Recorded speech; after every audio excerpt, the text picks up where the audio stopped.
But all this is saying is SpongeBob littered in this episode, pointless recapping, getting the episode details wrong, and just saying, oh yeah, and then SpongeBob will get like fined $1,000 or whatever. Like it's not meaningful content. Result in a sentence of another $1,000 in fine. What? No, I don't believe you. And for his reckless driving, he'll be facing a sentence of $1,000 in. Wait, no way. Another $1,000. Are they real? Is it that hard to come up with another number? What do we think it's going to be? It's going to be $1,000. Pursuit of Mrs. Puff causing her significant emotional distress would result in a misdemeanor conviction with a sentence of 1 year in prison and $1,000. No villains are safe. You almost got me. They broke into a prison, bro. $1,000. I think it's going to be more than that. Given, but he'll also be charged $1,000. No. For illegally arresting Helen with $2,000 in fine. No! Are you serious? I was joking, man.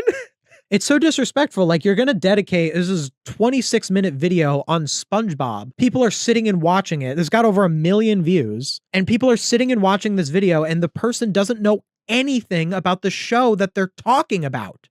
Okay, so this is No Villains Are Safe. Now, this channel is a little different from SpongeTruths. We're pretty familiar with SpongeTruths if you're someone who's been watching a lot. No Villains Are Safe is similar and different. So while SpongeTruths is like super blatantly AI, you know, people are really sure that SpongeTruths is AI. There's a lot of evidence of it in the writing. Not only has the voice changed a bunch, but you can tell like it's an AI voice I've heard elsewhere. No Villains Are Safe is like SpongeTruths, but with more resources. The main thing about No Villains Are Safe is their thumbnails, and their thumbnails are really, really gross. These ones aren't too offensive. I guess they were worse earlier on. I guess they've toned them down a little bit, but they were really gross. Like the early ones. Let me show one of the ones that I want us to talk about in this video. Like they're just they're like kind of gross out from SpongeBob. Like they kind of remind me of that. They're like, look at it's just vile. Like it's just so gross. It gets you to look at it when you see like these really gross things. It stops you. If you dislike AI, why do you watch their channels? I don't watch their channels on my free time. I watch them on stream so that I can educate my audience about how AI channels try to trick people. Are the thumbnails AI generated? If you watch, Ave did a great video about No Villains Are Safe, and they really dug deep into like some of the behind the scenes stuff. I'm not going to just take Ave's findings, so you should watch his video. I'll reference maybe some of the things that were his findings if they become relevant. Basically, with the thumbnails, my assumption is that the thumbnails are AI assisted. That would be my assumption. The art style feels very AI-y, but it also does have a consistency to it. I would say something that is kind of striking about it is that the faces are usually faces that would be in the show. There's a yellow filter. Yeah, I don't know. I would say that they are AI generated and then a real artist goes over them to make them all consistent.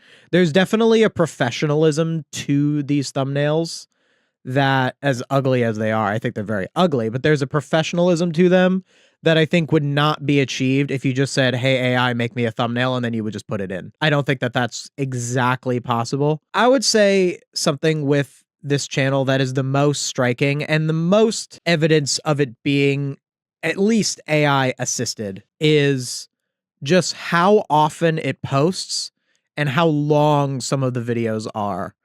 Like, it's a lot, you know? And I think the research alone would just be so much in making videos of this size. Like, just how many businesses does Mr. Krabs like why is that 41 minutes? What do you possibly talk about for 41 minutes of how many businesses does Mr. Krabs? Are you just recapping episodes? Maybe we'll have to check this one out later. Okay, so the main kind of video that this No Villains Are Safe does is it's a content farm where a lot of the videos follow similar formulas. So it can be like, for example, how long would Patrick's prison sentence be? How long would Squidward's prison sentence be? Stewie's prison sentence, Peter prison sentence, prison sentence. They're all prison sentence actually from the. So I'm going from oldest. So as far as their oldest videos go, 1, 2, 3, 4, 5, 6, 7, 8, 9, 10, 11, 12, 13, 14. Whoa, 60, 70, 20. We're 20 plus videos from the beginning. And it's all prison sentence. What's the first one that isn't prison sentence? Prison sentence, prison sentence, prison sentence. Oh, wow. These were all... Okay. What is Deadpool's kill count is the first non-prison sentence one.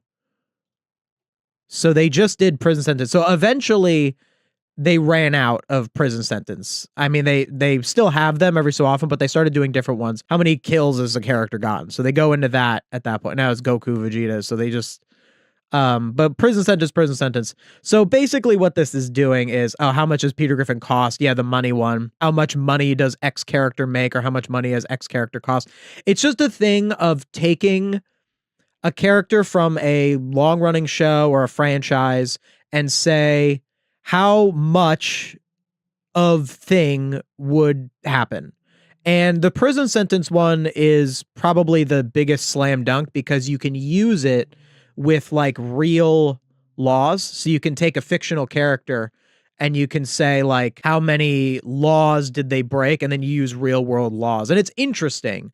Like, it's kind of inherently interesting to say, oh yeah, like what if this character was charged for their crimes? Real creators do this. Legal Eagle is a great example of this, where Legal Eagle is a lawyer and he looks at movies and TV shows and he actually breaks down the laws that the character breaks and how they would be charged in a court of law. The concept of what would X character's prison sentence be is not a horrible idea for a video, but at the same time, it does lend itself to being a content farm. The one that I want to look at is how long would SpongeBob's prison sentence be? Well, instead of doing something productive with my life, I've dedicated my entire week to uncovering... Instead of doing something productive with my life, I dedicated my entire week. I talked about this with SpongeTruths, where I say that I don't like when AI says like, I did this, or like tries to act like it did something. Now, obviously, to put out this many videos in a row, you couldn't do that if you're one person, but you could feasibly put that many videos out if you were like a business. That is definitely possible. So saying I watched it, but you're a business and your people is like fine.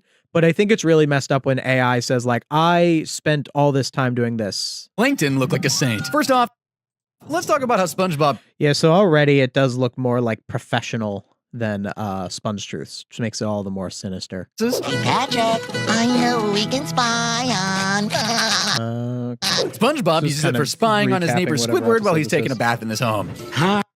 The sanctity of my bathroom, the only place in the world where I can let it all hang out.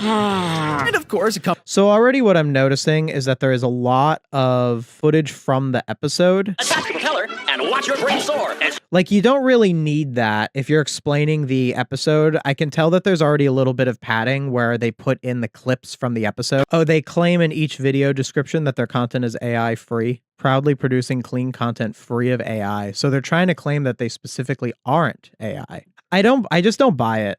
Like, I just don't believe them, you know, because you can just say that.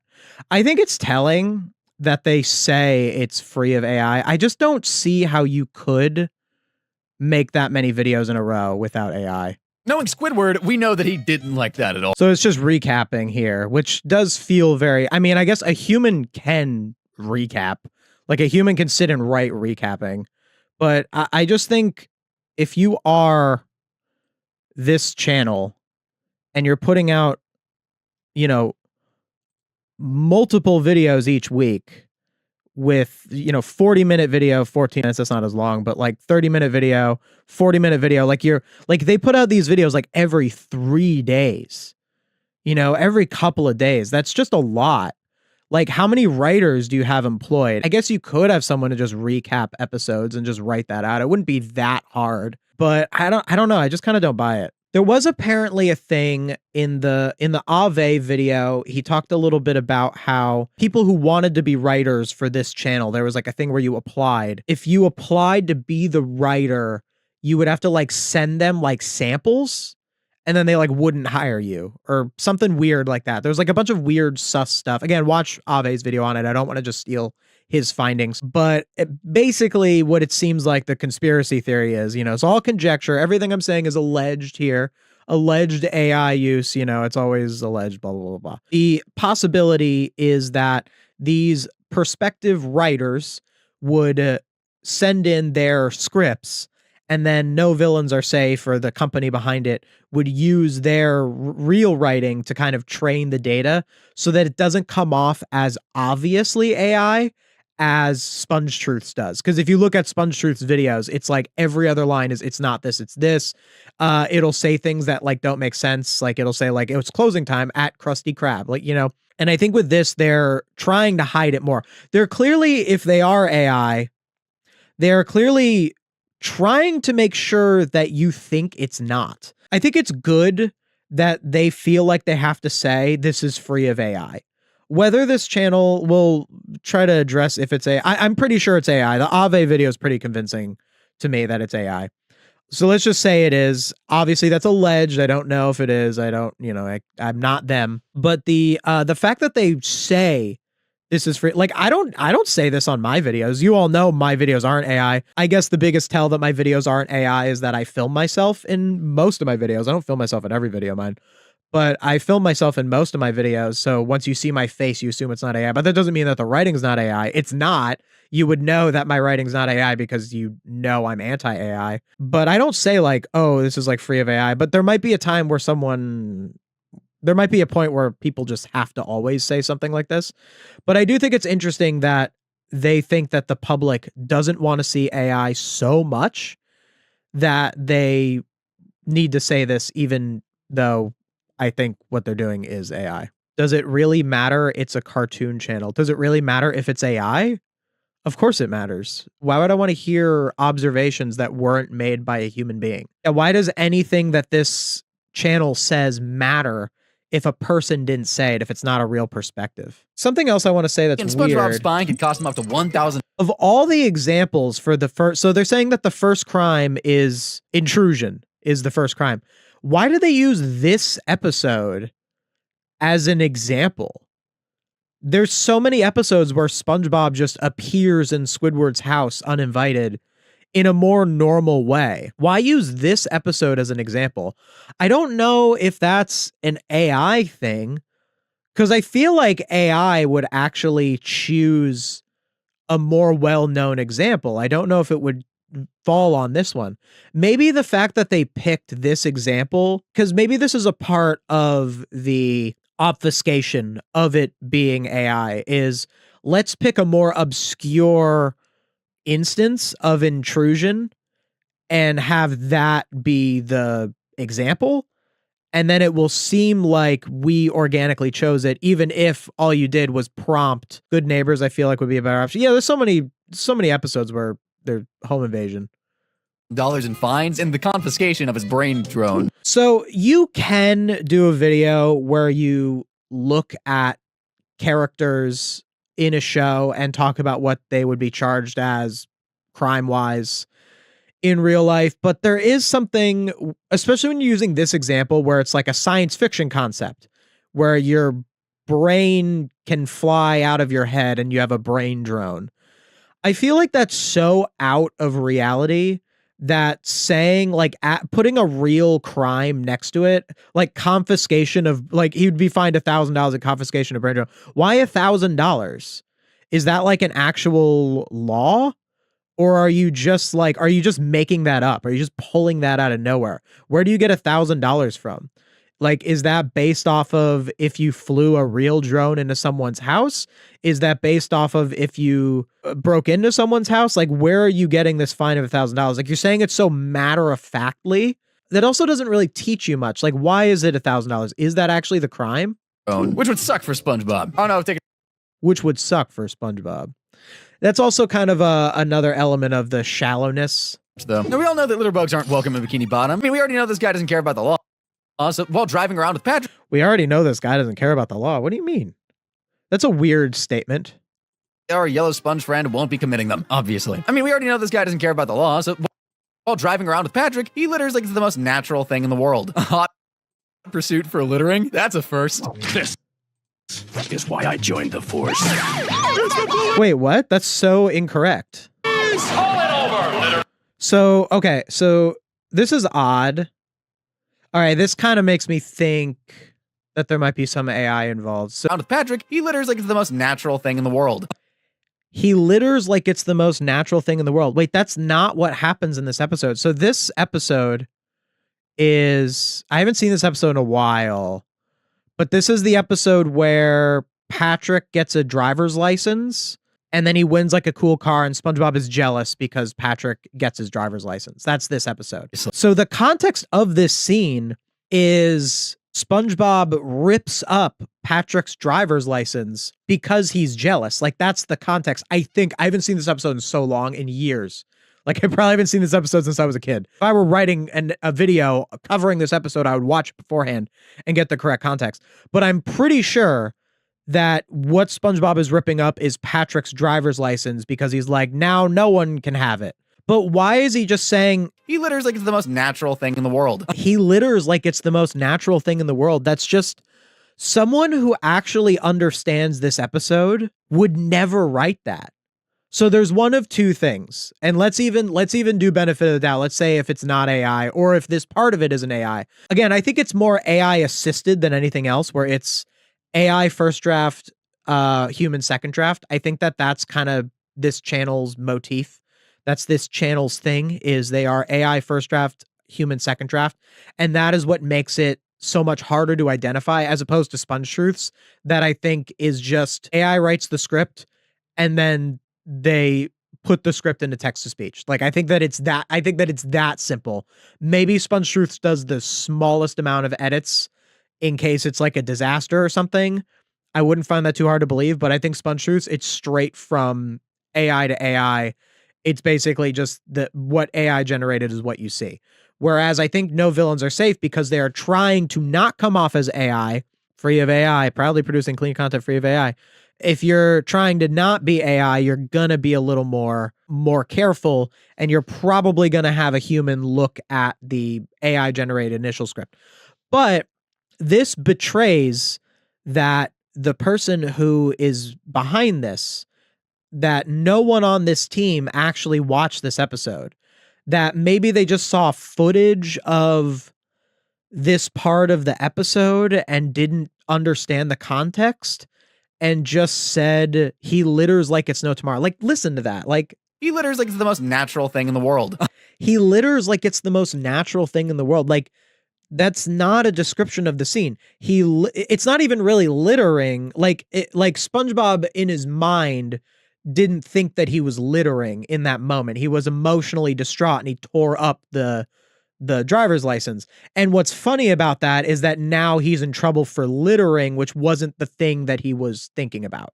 That's what the joke is. So I don't know why it's saying that he littered like intentionally, like it's about littering. It just kind of betrays that the person behind this, or that none of the people behind this, considering it's multiple people, had any idea what was going on in this episode, which kind of already shows that you were lying in the beginning here. Well, instead of doing something productive with my life, I've dedicated my entire week to... Yeah, instead of doing something productive with my life, I dedicated an entire week. But you didn't watch this episode because there's no way that you would say this, you know? Hot pursuit for littering? That's the first. This is why I joined the force. Why is the editing so inconsistent? There is a little bit of inconsistency. Like, why is it a box here? Thing in the world. A hot pursuit for littering? That's a first. This is why I joined the force. It's the police! Call it over, litterbug! Litterbug? No! Well, yeah, at least... Oh, wait, it might be consistent, actually. I think, so I see how it's big here and then it's in a box here. I actually think that it's consistent because when it's in the box, that's when they're not talking. And when it's not in the box, when it takes up the full screen, that's when it's quoting the show. So it actually is consistent. I was about to say it was like SpongeTruths where it has really inconsistent borders, but it actually isn't. That's actually incredibly consistent editing. Part of what makes this channel scarier is that they are more consistent with their editing. Who's worse, him or SpongeTruths? This channel is far more dangerous than SpongeTruths. SpongeTruths is a clown. I know SpongeTruths does a lot of damage too. Like they have 133,000 subscribers. Like that's still really bad that using AI, they just get 133,000 subscribers. But SpongeTruths is a clown. When you watch SpongeTruths videos, they are littered with mistakes. No Villains Are Safe is far more dangerous than SpongeTruths. They are so much better at hiding it. That's really what makes them much more dangerous. And I get people all the time who say like, oh, wow, you helped me realize that SpongeTruths was AI. It's not even so much like it's, you know, taking away views from people like me. The problem with content like this, and by extension SpongeTruths, is that you don't really get much out of this content. Like watching something like How Long Would SpongeBob's Prison Sentence Be? And I've only seen 2 minutes of the video, but I know it's all just going to be more of this. I'm going to watch the rest and I'll see if there's anything more to it. But it seems like basically the formula of this video is talk about an episode where SpongeBob does something that could be considered a crime and then give it a prison sentence. And I don't even know if the actual sentence would even be accurate. Oh, hey, thanks for another super chat. Still a bit Sahara. Why would this channel even go the extra mile when people will believe stuff like SpongeTruths anyway? Because they do better than SpongeTruths. Being better at hiding it, people do value content that feels like it was made by a person. Now, which means that people who use AI try to trick you. And this channel is just better at tricking you. Yeah, loads of people know SpongeTruths is AI because it's obvious, but not many people know No Villains Are Safe as AI. Yeah. I couldn't even really tell that No Villains Are Safe was AI. Like I got a vibe from it. Like when I first saw these thumbnails, like when I started seeing these thumbnails getting like recommended to me around when the channel started, when No Villains Are Safe started. Like I would see these thumbnails and I'd be like, oh, that looks like some kind of AI content farm. But when I actually investigated it, it was really hard for even me to really figure it out. Now, Ave, to their credit, they dug deep and they found some really great evidence of their AI usage. I thought it was just such a good video, the Ave one. I can't talk about No Villains Are Safe without crediting Ave's work in looking into it. The thumbnails give it away. Yeah. It is kind of funny that they do a lot to try and hide that they're AI, but the thumbnails really do give it away, even though there's so much about the thumbnails that might not be AI because they are made to be very consistent with one another. But it's so funny that they do so much to make it be like, we're not AI, we're a real channel. Like to the point where even their editing is quite consistent. They definitely have a better editor than SpongeTruths. But then you look at the thumbnail, which is the first thing that anyone sees about any channel, and you're like, oh, these are so AI. Like it's kind of funny how they do all of this work to make it seem like it's not AI. All they had to do was do different kinds of thumbnails, and they probably would. I mean, it doesn't seem like they're doing very badly. So this video is basically gonna be, I can already tell from 2 minutes in, this whole video is basically gonna be SpongeBob does thing. This thing was crime. Here's crime sentence. And the problem with that is that that kind of content doesn't do any good for someone to watch that.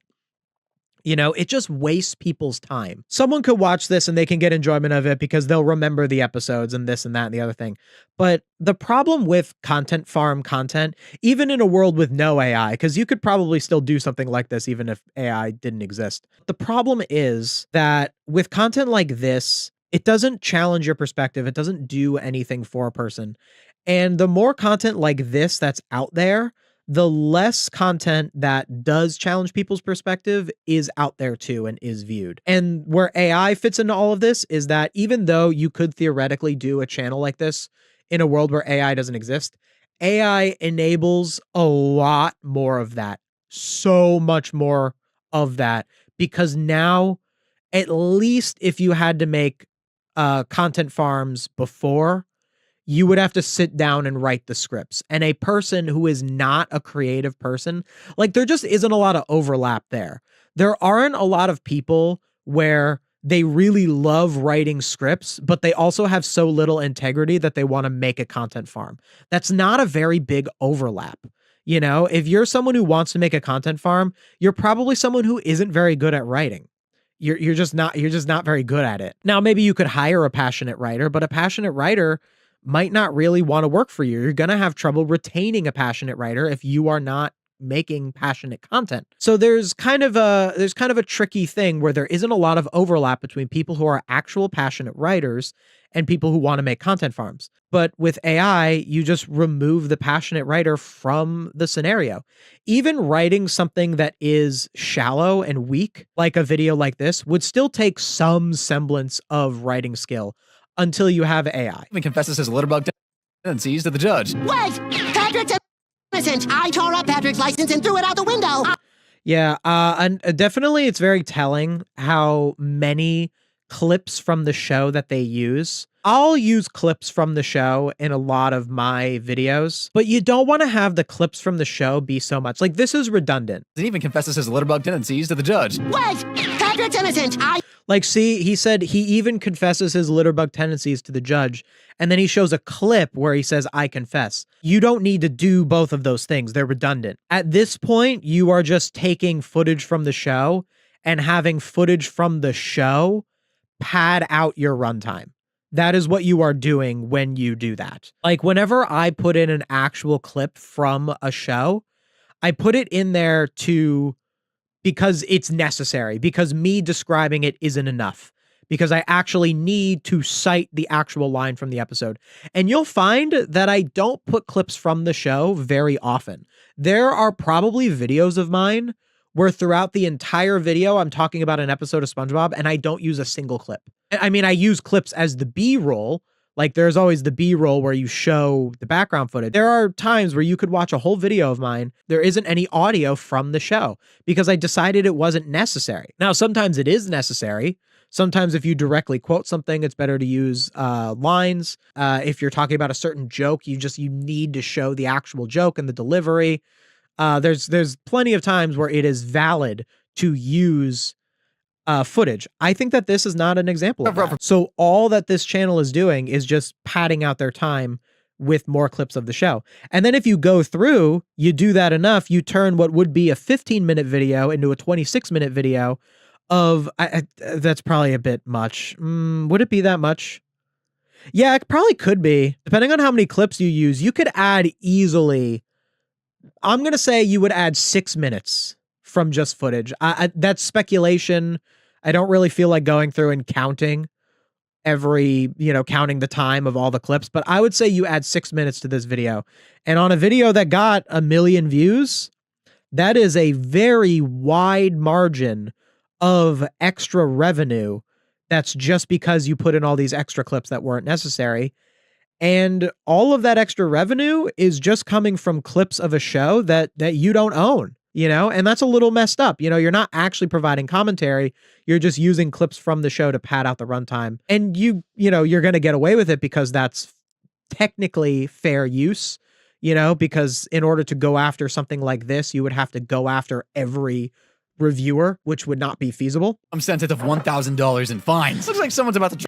Another $1,000 in fines. Is that actually... Littering isn't $1,000. Wait. Oh, you know what else is so dumb about this? I just realized littering, $1,000. You know that littering is a different fine depending on where you are. Like, why would it be a fine? Why is it first of all, it's $1,000 again. So like, it seems like they're just kind of putting an arbitrary number to make it sound like that's the number, right? Littering isn't a crime that bad, right? It's pretty bad to litter. You could get $1,000 crime for littering. It depends on where. Like, littering carries a different sentence where you are. So that's I guess that's the case for any kind of video like this, but what does it matter at that point? What the littering would or would not be? Also in the universe of the show, this muddies it a little more. In SpongeBob, littering is treated like a serious crime. Like in SpongeBob, you go to prison for littering. No, I don't think anyone's ever gone to prison for littering in real life, but the joke in SpongeBob is like you go to prison for littering. And that joke accomplishes a couple of things. One, it makes the police seem really cartoonishly like strict. Like, oh man, you're going to prison for littering. It's just a funny concept. But also, it does kind of have this sort of idea of like appreciation for nature. Because SpongeBob, you know, it's created by a marine biologist. It's all about appreciating nature, and it's in the ocean and stuff. So like littering making you go to prison is like, yeah, littering is really bad, kids, you know, even though you don't go to prison for it in real life. The fact that SpongeBob treats littering as so bad has kind of this environmental message to it. Also, they live in the ocean. So if you lived in the ocean, littering would probably be a lot worse than if you lived, you know, than when you live on land. Because if you live on land, like think about it, you live on land, you litter, you throw something on the ground, it stays on the ground. Like that's still bad. But imagine if you lived in the ocean, if you littered and we all lived underwater, that would be so much worse because it'd be in the water. It'd get soggy and it would float around. People could choke on it. Like littering would be so much worse underwater. Why not talk about that? No villains are safe. Like those are all really interesting observations that I just made. But all this is saying is SpongeBob littered in this episode, pointless recapping, getting the episode details wrong, and just saying, oh yeah, and then SpongeBob will get like fined $1,000 or whatever. Like it's not meaningful content. AI or not, it's not meaningful content. Saying so authoritatively, SpongeBob is going to get a $1,000 fine for littering is just, it's just not really correct. Like, at least like when you watch like a Legal Eagle video that's similar structure to this, where he talks about characters' crimes. Legal Eagle is a lawyer, so he's talking more about the law than about the show. Whereas I feel like this video wants to talk more about the show, but it's not really talking about the show much at all, and it's not really talking much about the law at all, so it's just kind of nothing content. About to trade in his Krabby Patties for some petty Also, I think that's a weird joke, right? This will result in a maximum sentence of $1,000 in fines. Looks like someone's about to trade in his Krabby Patties for some petty fines. Is that a kind of joke that AI writes? Trade in his Krabby Patties for some petty fines? Because it sounds kind of incoherent. Like, it's not a very good joke. Trade in his Krabby Patties for some petty fines. Like, I get I get it. Because like, oh, SpongeBob usually makes Krabby Patties, but now he's getting fines. But I don't know. I just feel like that joke doesn't really apply. Like that joke, it's just a clunky joke. It feels like it's just a grasping at straws way of like, okay, we got to end the section somehow. This wouldn't really be a video on SpongeBob if we didn't talk about his extreme obsession with his friend. Remember that time that SpongeBob's pursuit of friendship? Wait. So we're at trespassing. Wasn't the first one trespassing? Intrusion. And then we have trespassing. Isn't intrusion and trespassing the same thing? And why, if you're going to have such similar crimes, why have the similar crimes be the first one and the third one? You know what I mean? Like you put, we just like, if you had trespassing be like the 10th thing, I might have forgotten that intrusion was the first. Remember that time that SpongeBob's pursuit of friendship took a criminal turn as he trespassed into Sandy's tree dome? We're gonna go to Sandy's house. Keep the tree warm, Daddy. Run over to your house. SpongeBob. Yeah, so many clips. That was not necessary to the video's point. Patrick break into Sandy's house because they want to hang out with her, but it's winter and Sandy is in hibernation. Her house literally got a keep out sign on the front door, but that don't stop SpongeBob, and they both break in. That's such a stretch. That's such a stretch. They think that she's there. I mean, like she is there, but she's asleep. But they think that they're going to walk into the tree dome and Sandy's going to be there. Like, it's not, that's not really trespassing. For example, like I live with my brother and my sister doesn't live with us, but my sister has a key to our condo. Like it's just an open door, like she's my sister. Like she can come over whenever she wants, you know? So like if I walk downstairs and my sister was sitting there, I would not be like, oh, my sister trespassed, because I have that kind of understanding where it's like, well, like she's family, she has a key. Like I don't want her to feel like she has to like ask to come into our home, you know, because she's my sister. And I feel like Sandy is kind of like that with SpongeBob and Patrick. Like SpongeBob and Patrick and Sandy, they're really close friends. So sometimes when you have really close friends, you have that kind of like open door policy. Like, I'm not saying that that's like exactly what is stated in the show, but like to say that them going in is trespassing, like it's trespassing when it's Squidward, you know, because Squidward doesn't have that kind of Squidward has not given that kind of consent to SpongeBob and Patrick. Squidward has never stated like, oh yeah, SpongeBob and Patrick, you can like come and hang out all the time. Whereas, and like Sandy hasn't explicitly stated that either, but you can tell if you're a person who understands the show. If you're an AI, you might not be able to really tell that, but you can tell if you're a person who understands the show and understands these characters that Sandy would probably have more of an open door policy. Like, I don't watch Survival of the Idiots and think, oh yeah, SpongeBob and Patrick are trespassing. I think of it as, oh, they shouldn't have been so oblivious to stuff like the keep out sign, stuff like that, like all that. Like, sure, it is trespassing, like definitionally, but like that's not really what the episode is communicating. And also, like in SpongeBob and Patrick's mind, they think that Sandy's like right in there. Like they don't know about hibernation, they don't know about the snow and all that stuff. Like they think that they're going to open the door of the tree dome and Sandy's going to be sitting there. It's like, oh, howdy, you know? And like, if she was going to kick them out, then she probably just would have at that point. It wouldn't have really been trespassing. Doesn't Sandy play a video at the door that explains what hibernation is and specifies she doesn't want SpongeBob and Patrick coming in? That is true. That is true. She does do that. Does he point that out? Sandy's in hibernation. Her house SpongeBob and Patrick break into Sandy's house because don't stop SpongeBob, and they both break into her house. I don't think she could be any clearer. During hibernation, animals don't like to be woken up. Yeah, she So does do say not that. disturb. Like she does say that. Means you. But like still trespassing is a bit much of a, like, I know it technically is, but like really like, and why this example of all things, you know, why call this one trespassing when there's so many times where they trespass for Squidward? And the dome is all covered in snow. SpongeBob, look at this. Just recap. Now they're talking about how the dome is covered in snow. That's not really relevant to the crime. At first, the two very much enjoy playing in the snow, but after hours of it, they start feeling the cold. When there's nothing to warm themselves up with, the normal thing to do. Wait, that's a little incorrect too. Yeah, it's getting a lot of things wrong. Why focus on the snow? Shouldn't you be done? Shouldn't that be it? Let's say, you know, you could count this as trespassing, which I think is a little bit of a stretch. They were told not to go into Sandy's. They did anyway. That's trespassing. Now you can say what the prison sentence is. Like, I don't see why you have to talk about the snow. The snow part is not relevant. After hours of it, they start feeling the cold. So it just missed a bit of context. It says after hours of it, meaning hours of playing in the snow. That's not really what happens. I can't remember off the top of my head the context of this episode, like the actual structure of it. But that's okay, because I am not making a video on this episode right now. If I made a video on this episode, I would understand the structure. I would look it up. I would if I didn't do anything productive with my life and spent the whole week making this video, I would have actually watched the episode and paid attention to the structure.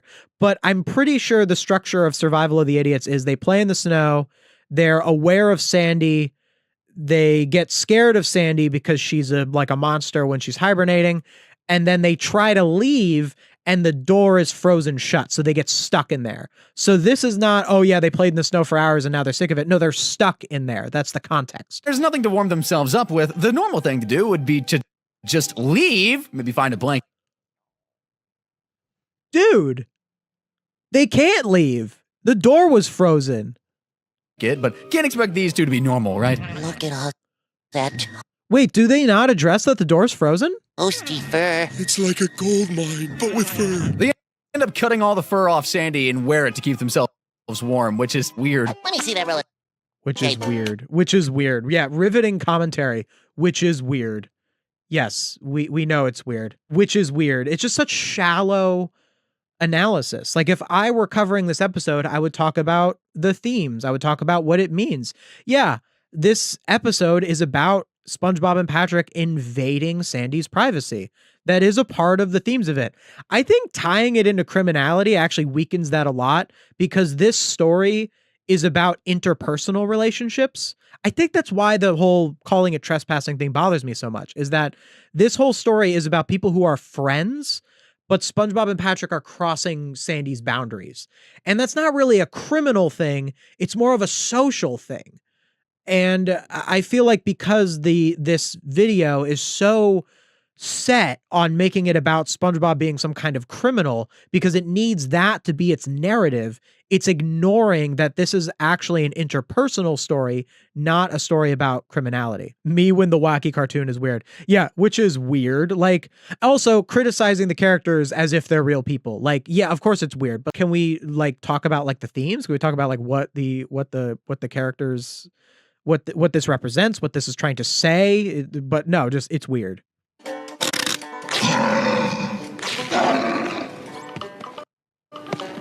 So much footage of the episode.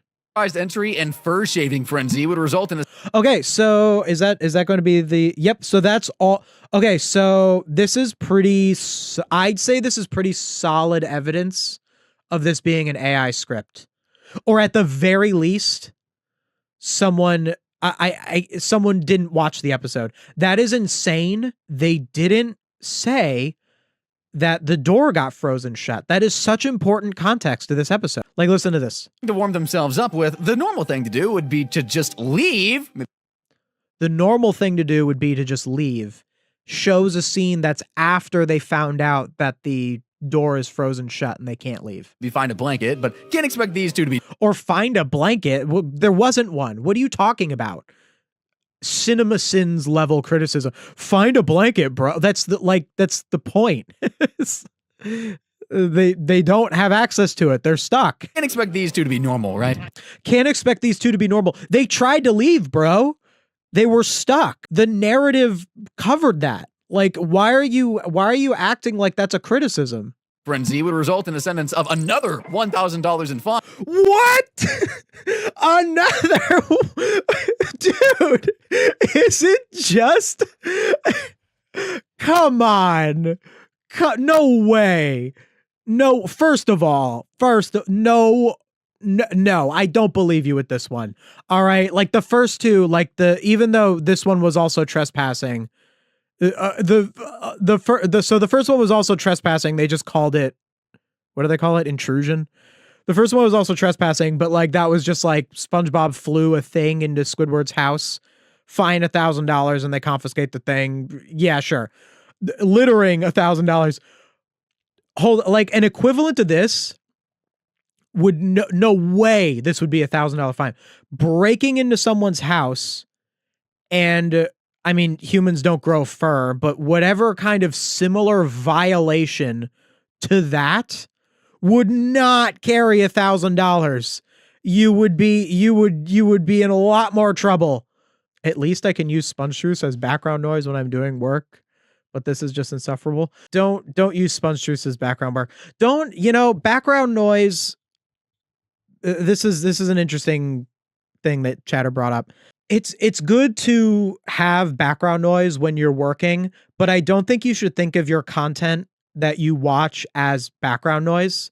Like for yourself, you shouldn't watch things that give you absolutely nothing. You can watch things that are a little more mild. Like, I get it. Like, you don't always have to watch like philosophy or science or like politics or whatever. If you're like exhausted with that, like it is fine to watch videos that are like of SpongeBob, but there's so many great channels out there that are like my channel. I mean, if you want background noise, watch my channel. I got a lot of videos up, but also like you could watch Ave, you could watch LS Mark. I've never seen Lydia Loves Timelines, but she's another one that SpongeTruths kind of took one of the videos from. But there's so many channels out there that have human creators that you can use as your background noise. Background noise isn't a horrible term. I say that myself when I'm working on my videos. I'm like, oh, I need my background noise. But don't think of what you watch as like background noise. Like it's just supposed to be noise, so that there's just something to listen to. You want everything that you engage with to have some kind of substance. It's just better for you. It's just better for you that you're at least in some way expanding your mind a little bit. It just leads to better outcomes. $1,000. That's so. Are they all $1,000? And also 30 days in jail this time. Oh, okay. So they get 30 days in jail. 30 days in jail does not sound like a lot for such a crime. It does not sound accurate. At least they tried to make it slightly different. This is not accurate. This is completely nonsensical, which, like, again, you know, and I'm giving it a benefit of the doubt. I'm pretty sure it is AI, but let's even say it's not, because they deny it. They try to deny it. Let's say it is an AI. They're still writing a ton. They're still putting out like 3 videos a week. They're not going to be able to do that much research. You know how long it takes to even just research this many episodes? Like, to sit and watch these episodes and think about them and, you know, write a script about them. It takes a long time to do that. To do that, and then you also have to research legal precedent. Like, law is so tricky. You know, being like what someone's sentence would be, you know, you'd have to like think about their jurisdiction. You'd have to think about how laws can be interpreted, you know, because a lot of different things can happen when someone gets charged with a crime. That's why we have trials. That's why we have, you know, that's why we have, you know, due process and all that. But if you know the law, like someone like Legal Eagle does, you would be able to do a little bit of speculating. But this is just like, I think that this is just made up. I think it's just saying, oh yeah, like it'd be $1,000 fine, and let's say it's 30 days, because that sounds like more than the other ones. Even though this does not sound right at all. I feel like if something like this happened where you trespass in someone's house, 30 days, that's it. I mean, like, maybe. I guess it depends on the context. I think also another problem between this and like Legal Eagle is that this is taking examples that really don't lend themselves to having like real life prison sentences. Like, if you look at like one of Legal Eagle's videos on SpongeBob is about the episode Crabs versus Plankton, and he analyzes the courtroom, but that's a courtroom episode. So it lends itself to what would the real life sentence be. Whereas these crimes don't really lend themselves to it. This is such an interpersonal story. How would you really be able to understand what the criminal charges would be when the story is not even about that? Safe to say that they'll be learning a quite hard lesson about respecting private property and squirrels. If you're feeling They'll be learning quite a hard lesson. They do though. They do learn their lesson at the end of the episode, because Sandy, who has no fur, turns SpongeBob and Patrick into her fur. And that's the punishment. So another thing that this is also missing out on is, I talk about this a lot on the channel, the idea of a character being narratively deserving of something, which is basically when something happens to a character, usually at the end of an episode, where they get like a punishment. Like, for example, at the end of this episode, where Sandy turns SpongeBob and Patrick into her fur, and they're like all like wrapped around her. And she's like, I love spring. And they're all wrapped, you know, they're the fur now, like they're punished. It's supposed to show that SpongeBob and Patrick's behavior in the episode was wrong, so now they're being punished for it. And this channel is saying that they're going to learn their lesson because they go to jail, but in the actual episode, they learn their lesson because of the punishment that they're given. So it's saying kind of the same thing, but it's using this weird, what would the real life prison sentence be, when the actual punishment in the episode, SpongeBob and Patrick weren't sentenced to do that for Sandy. Sandy told them to do it because Sandy was mad at them. It's an interpersonal punishment, which is more interesting. So they just made the episode less interesting. safe to say that they'll be learning a quite hard lesson about respecting private property. Safe to say that they'll be learning a quite hard lesson. It's a weird sentence. It's a weird sentence, right? SpongeBob really might not be the best person to consult with. Remember that time you can Private nuisance. What's a private nuisance? About not having a nose, why don't you just get a new one stitched onto your face? I can do that? Patrick goes ahead. Again, you don't need that line. You could just say Patrick gets a new nose. Patrick seems to love his new nose until things took a turn for the worst, and he starts smelling the bad odors too. His newfound sense of smell leads him on a rampage. Just recapping the episode. It's rotten garbage now. That's better. Wow, so much more footage than SpongeTruths. And I thought SpongeTruths was bad. SpongeTruths is the AI recaps the episode itself, and it doesn't use as much footage, whereas this does a lot of recapping of the episode, but it also uses a ton of clips. Which would be something that I think a human would have to do, but I also think that it is AI writing, recapping the episodes and then they just add the clips in between to pad the time. This air freshener should finish the job. Oh my goodness, so much recapping. Yes, we get it. He doesn't like bad smells because he didn't have a nose before. My goodness. He maybe goes a bit too far and gets hell-bent on destroying all the bad smells of the world.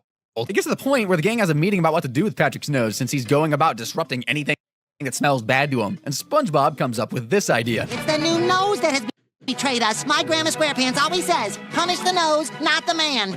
Going to need something beyond foul, a stench.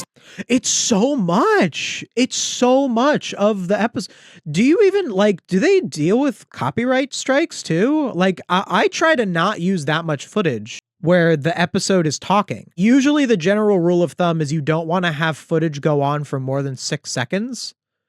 But I feel like they'd have to deal with a lot of, like, you know, you wouldn't want to get, like, I wonder if any of their videos ever got demonetized. I suppose they edit it in a way where That smells bad to him. And SpongeBob comes up with this idea. It's the new nose. well, they have transitions. I feel like that would be hard. Like, if this got copyright claimed, it'd be hard to cut this out because you have this whole transition. He's going about disrupting I wonder if there's any where there aren't transitions. anything that smells bad to him. And SpongeBob comes up with this idea. It's the new nose that has betrayed us. My Grandma SquarePants always says, punish the nose, not the man. Going to need something beyond foul, a stench that will blow the socks off his fungus-infested socks. Because that's Yeah, that was about 10 seconds. But it was different lines. Like, they cut between the lines, so I don't think it was a continuous 6 seconds of anything. So that's probably how they get away with not getting copyrighted. How does Ave not get copyright claimed and demonetized for 3-second clips? He does. He's complained about it. He said that he's gotten some copyright claims on some videos. I've never gotten a copyright claim on my SpongeBob videos. It's never happened to me. I just don't use that many clips. So I don't know what it would take for it to happen. But a lot of creators deal with it. Like, a lot of times people do get a lot of copyright claims. it causes poor Patrick's nose to shrivel up and just disintegrate, making SpongeBob feel bad, but Just pretty late to the party recapping. now, isn't it? You just explained this. Why are you showing it? It's imposed. We're looking at fines of $16,000 It's not $1,000 this time. $16,000 for Patrick's new rhinoplasty. I Doesn't think that SpongeBob this be is charged for so damages and- silly, though. Wait. That's so silly.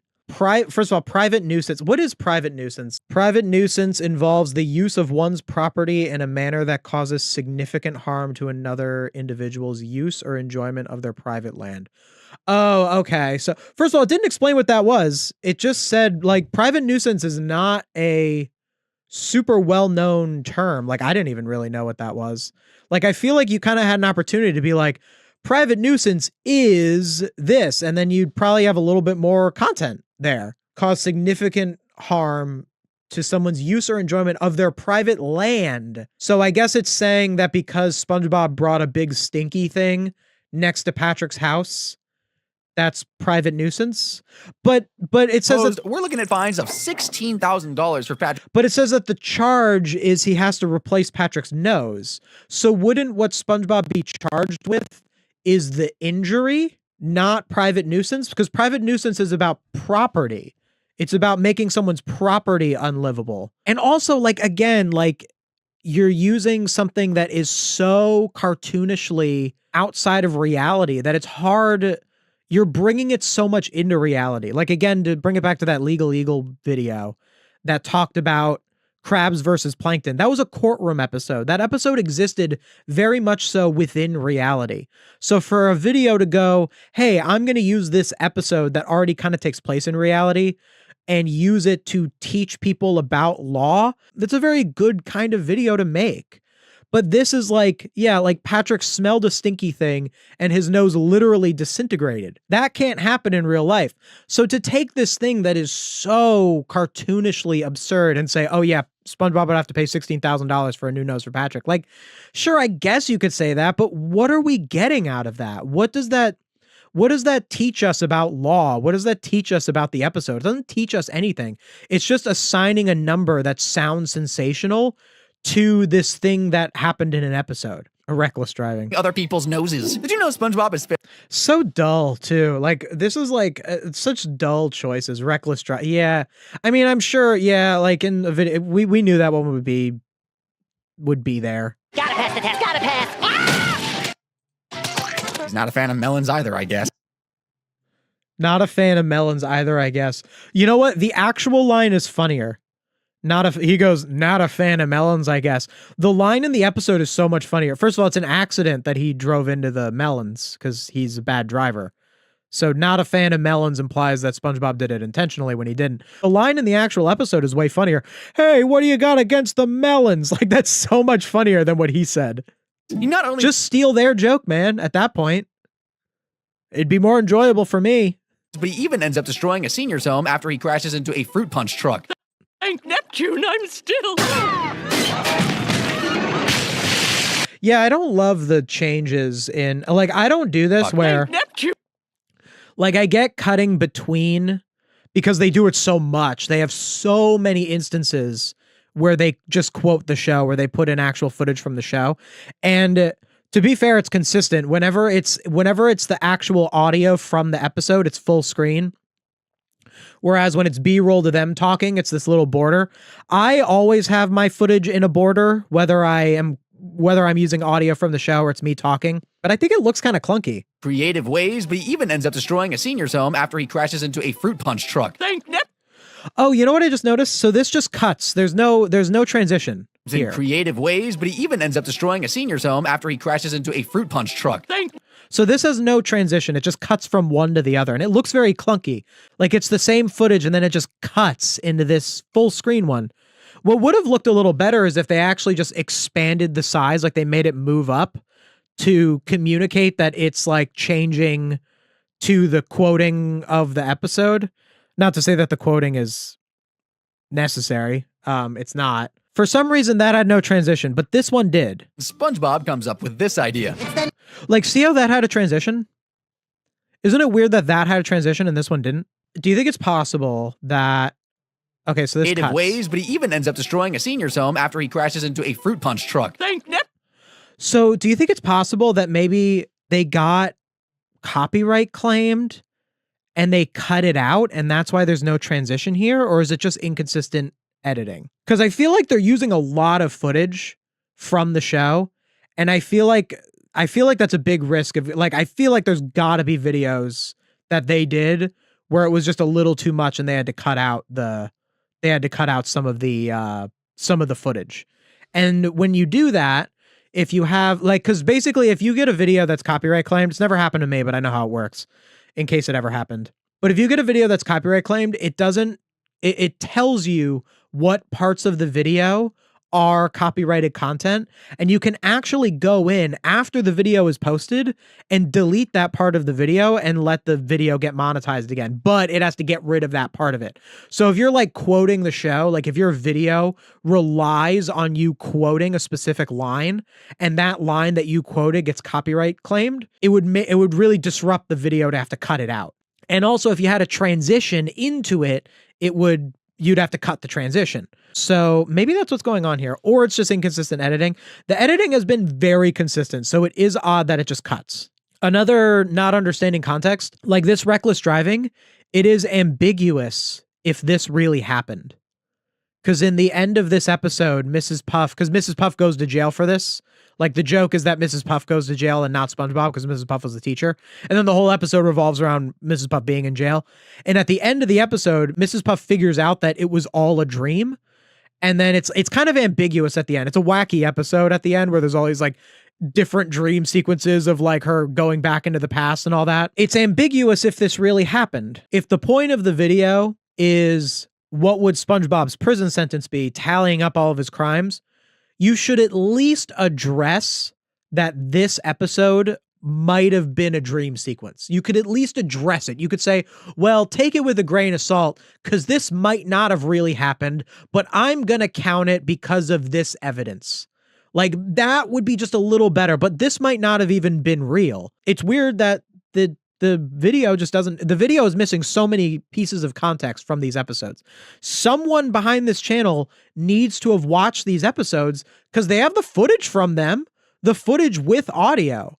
So why do they not know that this was a dream sequence? Why do they not know that in Survival of the Idiots, they got stuck in the tree dome? Why does it not know why SpongeBob littered in that other episode? Why does it not know these things when they have the footage from other things? And I think the reason for that is kind of simple. I think that the writing is, I think, AI, and then a person goes over it. But I think the editor is just so separate from the writer anyway. The editor has the footage, but by the time the editor gets to using the footage, they're not going to go call up the original, whoever gave them the script and or whoever gave, like, it would have already been recorded. By the time the editor is editing, the lines have already been recorded.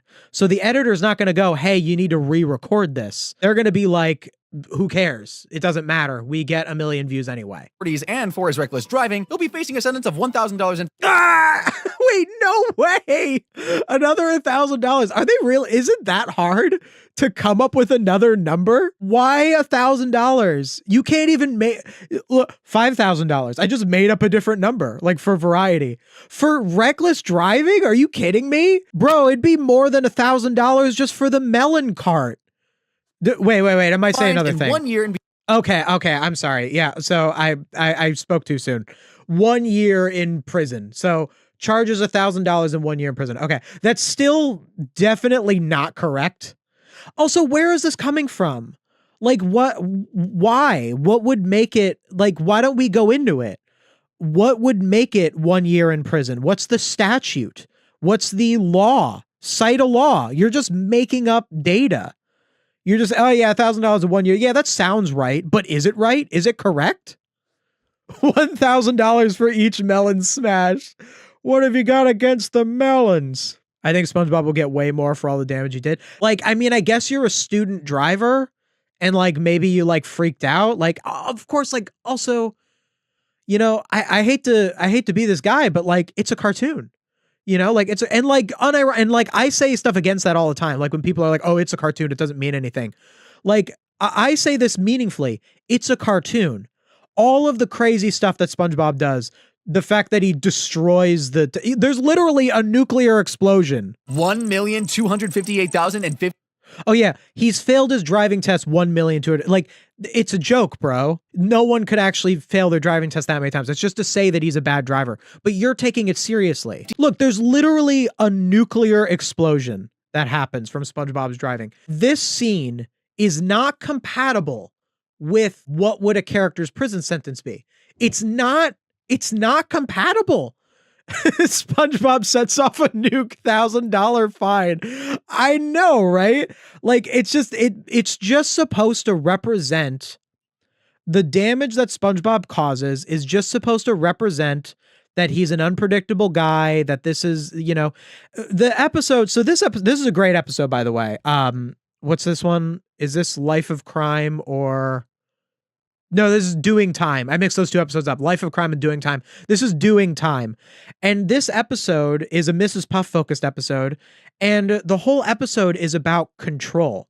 Mrs. Puff's arc in the episode is about her not having control over her own life, to the point where her being in prison, she's happy in prison, because in prison, she has more control over herself because there's no SpongeBob in prison.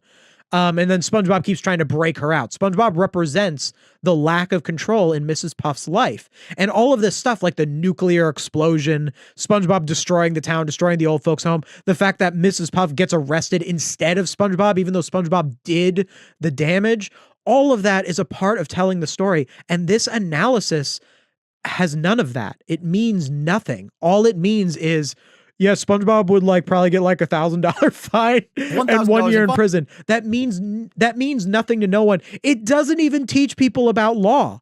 Like, I could at least give it that. Like, if that Legal Eagle video, I'm sure the Legal Eagle videos don't talk about themes either, but that's fine, because Legal Eagle is trying to teach you about the law. Or even a different, like when Quentin Reviews talks about all the characters in iCarly who commit crimes. He has a broader narrative. He's talking about the whole thesis of that video, the big Quentin Reviews 8 hours of I watched every iCarly episode. The thesis of that video is iCarly is a very weird show. And the list of the crimes is a part of that. It feeds into their thesis. This does not feed into any sort of thesis. This is just meant to give you data. Give you data that means nothing because you made it up. Or the AI made it up. It's time to revoke the Sponge's driving privileges for good. Wait, what? No. I think this is time to revoke the driving privileges for good. Bro, he never got his license. They don't give him driving privileges. That is very well known about this character, that he does not, in fact, have driving privileges. That's got to be an AI written line.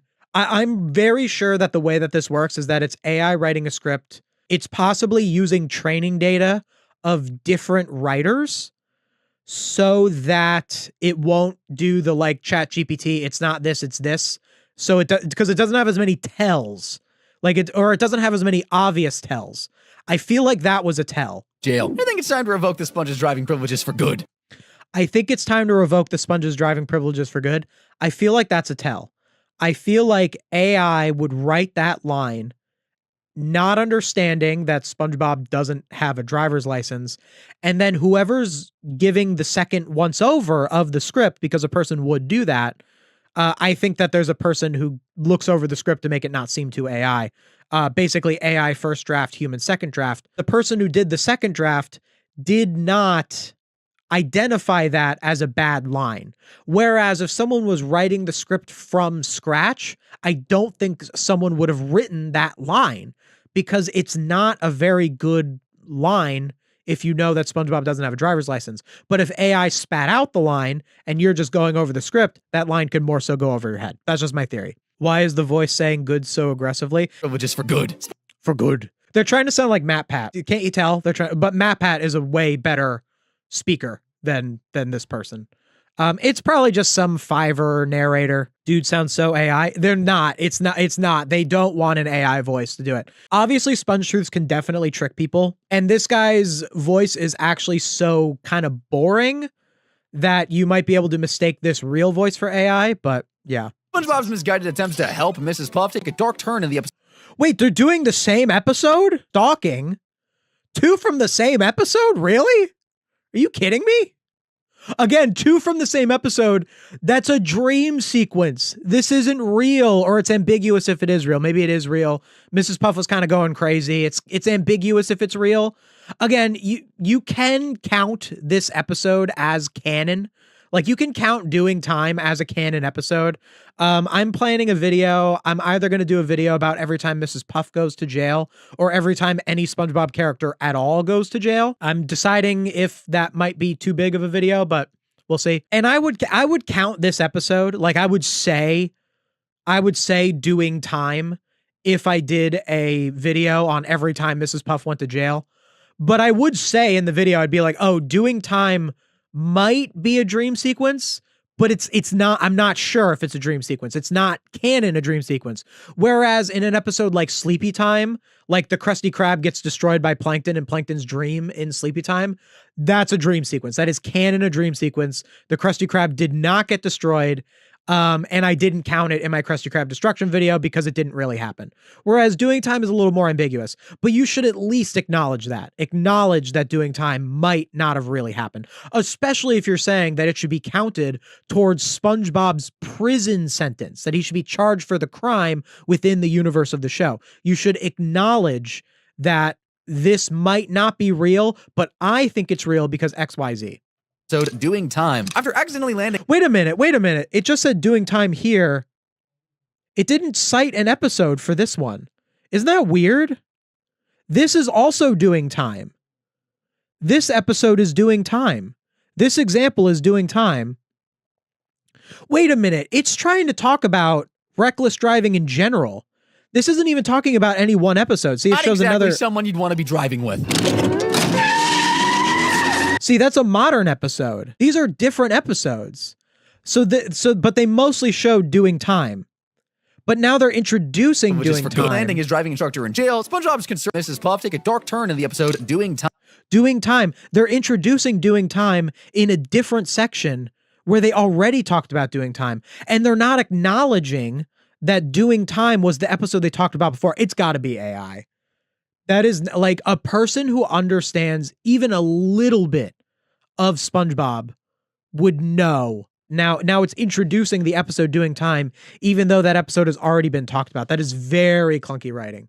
Oh, this is not a good background. Look at the background they used. I've actually gone out of my way to not use this image of the Krusty Krab in the background here. I don't know if you can see it very well, but there's bubbles. So if you search Krusty Krab interior, watch, I'll find it actually, and you'll see that there's little bubbles in it. I don't know what these are. I don't know what this image is. I don't know why this image has like little bubbles in it, but if you search Krusty Krab interior, this is one of like the first results. And I actively don't, if I have like a Krusty Krab background in my videos, I won't use this image because it has the bubbles and it looks sloppy. But No Villains Are Safe doesn't care. They have this one with the little bubbles here and it's sloppy. Sloppier editing than I thought. I thought this channel was going to be a little more professional, to be honest. It's more professional than SpongeTruths, but it still has some clunkiness. Mrs. Puff, SpongeBob and Patrick resort to some pretty intrusive methods. Come on, Mrs. Puff. Wait a minute. Why is this stalking? Breaking into a prison and attempting to break someone out of prison is more illegal. Like, stalking? That's a huge stretch to call this stalking. They broke into the prison, bro. Do you know how illegal it is to break into a prison? Because if you're breaking into a prison, it's to break someone out of a prison. It's so, like in GTA, if you try to go into a prison, you get like a 4-star wanted level. Like you can't break into a prison. Why are they calling it stalking? It's going to be $1,000. I'm calling it. If it's $1,000 for breaking into a prison. Not going with you. Ah, that's a good one, Mrs. Puff. They relentlessly invade Mrs. Puff's personal space. Mrs. Puff. That's not personal space. They're on a conveyor belt. They are very much out of her personal space. That's got to be AI. The AI said they invade her personal. Yeah, that feels like an AI tell. The AI said they invade her personal space because AI doesn't understand context. But then they give the script, they give the recording to the editor, and the editor looks at the episode and is like, bro, there is no instance in this episode where they invade her personal space. And they're like, whatever, I'm just going to use this clip. It's the closest to it. Even her toilet? Really, dude? Hop in, Mrs. Puff. Guards! Yes, that's the joke. Yes, I hate when these channels, SpongeTruths does this too, where they get so indignant over like the thing that's the joke. Even her toilet, like you're so shocked. Like I would get being like, they even show up in her toilet. Isn't that so funny? But to be like, even in her toilet, like to take it so seriously. It's just, I find it so cringe. I hate when they do that. The fake like indignant response to their inner toilet. Guards, come look! Their antics escalate to impersonating prison. Why do you Hop in, need... Mrs. Puff. Like, why do you need the cut? You just say, they're in her toilet, bro. Like, why do you need her saying, guards, come quick? Guards, come look! Their antics escalate to impersonating prison guards, ultimately driving Mrs. Puff to a psychological breaking point. But maybe they weren't real. That's like, you even brought up that Mrs. Puff has a psychological breaking point. Maybe SpongeBob and Patrick weren't real. Why don't you bring up that context? The episode implies that SpongeBob might not have been real the whole time, that he might have been a figment of Mrs. Puff's imagination. Why don't you acknowledge that? And it's because it doesn't fit their narrative. It doesn't fit the idea. Like if they said that, it would mess up the whole narrative of SpongeBob is, SpongeBob needs to go to prison. If you so doubt that SpongeBob even existed in the episode, then you're not going to be able to do that sensationalism. Get away! What are you talking about, Puff? You can't fool me! You're SpongeBob and that guy who likes the chili. Stalking is a serious yet pretty annoying offense if you... It's just saying it's stalking. He even said that they impersonated the prison guards. Why is that not a part of it? Why is breaking into the prison not a part of it? Why is trying to break her out of prison not a part of it? Why is it stalking? This makes no sense. If SpongeBob stood trial for what he did in this episode, provided he even existed in the episode, he wasn't a figment of Mrs. Puff's imagination. If SpongeBob stood trial for this, stalking would not, like, maybe it'd be on the list of crimes, sure, but you're just not going to acknowledge that he tried to break her out of prison. You're not going to acknowledge that he impersonated the prison guards. Like, you're not going to acknowledge any of these things. You're just going to call it stalking. ask me. And SpongeBob's relentless pursuit What do we think it's going to be? It's going to be $1,000. pursuit of Mrs. Puff, causing her significant emotional distress, would result No, in a it's not gonna misdemeanor be- conviction with a No, sentence no, of 1 year in $1,000. prison and 1,000. No! Oh my goodness. Oh my god. No, no villains are safe. You almost got me. I thought I was gonna be so fair to them. I was like, oh my god. I was like, no, there's gonna be 1 year in prison. And then $1,000. They put it at the bottom.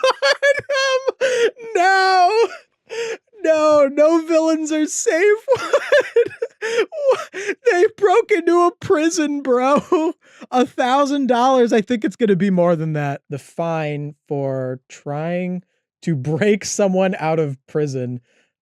This is for research. I'm not trying to break anyone out of prison. What would be the fine for trying to break someone out of prison? Let me see. Oh, AI overview. Can I find a real source? Martinian lawyers. Prison break. Is it worth the risk? Here, a real source, guys. Not just AI, whatever. Prison break. Is it worth the risk? Blah, blah, blah. The punishment for escaping or attempting to escape includes a fine of up to $10,000 as well as further time in prison. No, I don't have any questions. Thank you. Thank you. I don't need a lawyer right now. That took me 5 seconds to research. That took me $10,000, not $1,000. But I guess it's stalking. So like, it's not even acknowledging the prison stuff, but it should. If I was making a video where I actually like made it about prison sentences, I would do more research on it. I can't believe there's so many of them are $1,000. Bro, do people buy this? Do people actually sit and watch this and they're like, yeah, that's $1,000. Like, how does that not raise an eyebrow? You do all of this. You put in so much work to do no work. And then at the very end, you're like, all of the prison sentences are just $1,000 fines. Also, the thumbnail said that he's going to be in jail for like 4,000 years. So far, we've only got like 2 years and a couple $1,000 fines. And then $16,000 for the nose or whatever. I remember all of them. You cannot find this not suspicious if you're paying attention to the video. It's, yeah, that is so, like, I'm glad. See, this is why it's so good to actually sit and watch these, because I have been seeing these thumbnails, these no villains are safe thumbnails, these gross thumbnails. They popped up all the time. I think I eventually just clicked don't recommend channel, so I stopped seeing them. And I haven't actually sat and watched one. And when you actually sit and watch them and see the kind of drivel that they make, it's kind of comforting.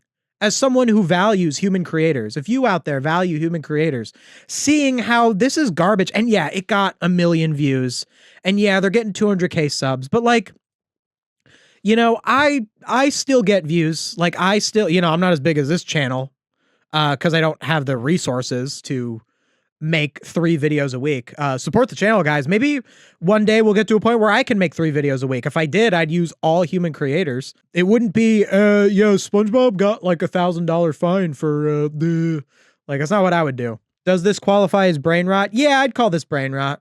At least he won't have to sneak in this time. Let's talk about the time when SpongeBob At least he will. Wait.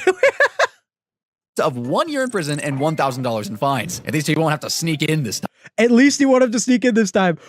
So you acknowledge that he did sneak into prison, but he didn't get charged for it. He just got charged with stalking. That makes no sense. Why would you get charged for stalking and not charged for breaking into the prison? Like in this scenario, SpongeBob gets charged for his crimes. So why would he not get charged for breaking in? I haven't seen this episode, but I feel like some of that context is off. So they're saying he impersonated a doctor, but it's like a misunderstanding. They think he's a doctor. And fooled the entire staff. It's a common sitcom They trope. allow him to perform surgery, and entering the surgery room, the patient ends up being none other than, you guessed it, Squidward. Oh boy, surgery! And on my first day, too. So here's the structure of this section. 8:15 to... So 2 minutes. 2 minutes of this video is just recapping this episode, and then... SpongeBob's illegal surgery. Place your bets. It's gonna be no way. It's gonna be $1,000. No way. No way. If it's $1,000, no way it's gonna be $1,000. That would be crazy. The other ones, like he said, it was calling it stalking when it wasn't, but like, no way it's gonna be $1,000. Surgery could land him in serious trouble with the authorities. Facing charges for practicing medicine without a license, he could be fined up to $11,000. $11,000. I like how it's $11,000. So now they're trying to make it sound a little more real, because that sounds more real than $10,000. Like $10,000, I could be like, I think he made that up. 11,000. I mean, I think they made up $11,000 too. Dollars and sentenced to 4 years in jail. SpongeBob 4 years in jail. I mean, that sounds. I mean, I guess the AI would know that. Would be like, yeah, like 4 years in jail. His entrepreneurial spirit sometimes leads him. But that's it. That's the whole thing. That's 2 minutes. All it did was it recapped an episode where SpongeBob impersonated a doctor, and then it put in what the prison sentence and the fine would be for that. Even assuming that the fine was accurate and that the prison sentence would be accurate, even assuming that that's accurate data, is that real content? Like, is that actually going to expand your mind? Is that worth viewing? You know, with your limited time on this earth, that's what you want to watch, something that just watch the episode, bro. Just watch the episode. Like, if it actually talks about, like, there's so much you can talk about in terms of law and what it means to impersonate a doctor, like why that's illegal, the actual statutes. You could talk about real instances of someone impersonating a doctor. There's so much you can do to actually teach people about law. This does none of that. It's just 2 minutes of recapping an episode and a possibly fake statistic. Chocolate with nuts, he and Patrick dive headfirst into the world of false advertising. And first, they try to make an honest living selling candy bars. A chocolate bar? That's a great idea, Pat. We'll be traveling chocolate bar salesmen. Fancy living? Here we come. So many clips, But man. with zero sales and empty pockets, they fall victim to a con man. It's a candy bar bag, you knucklehead. It's specially designed to. Oh my, if you're just going to talk about the false advertising, you don't need to say this. You don't need to talk about the scammer. You don't need to talk about you just need to say they try to sell chocolate bars.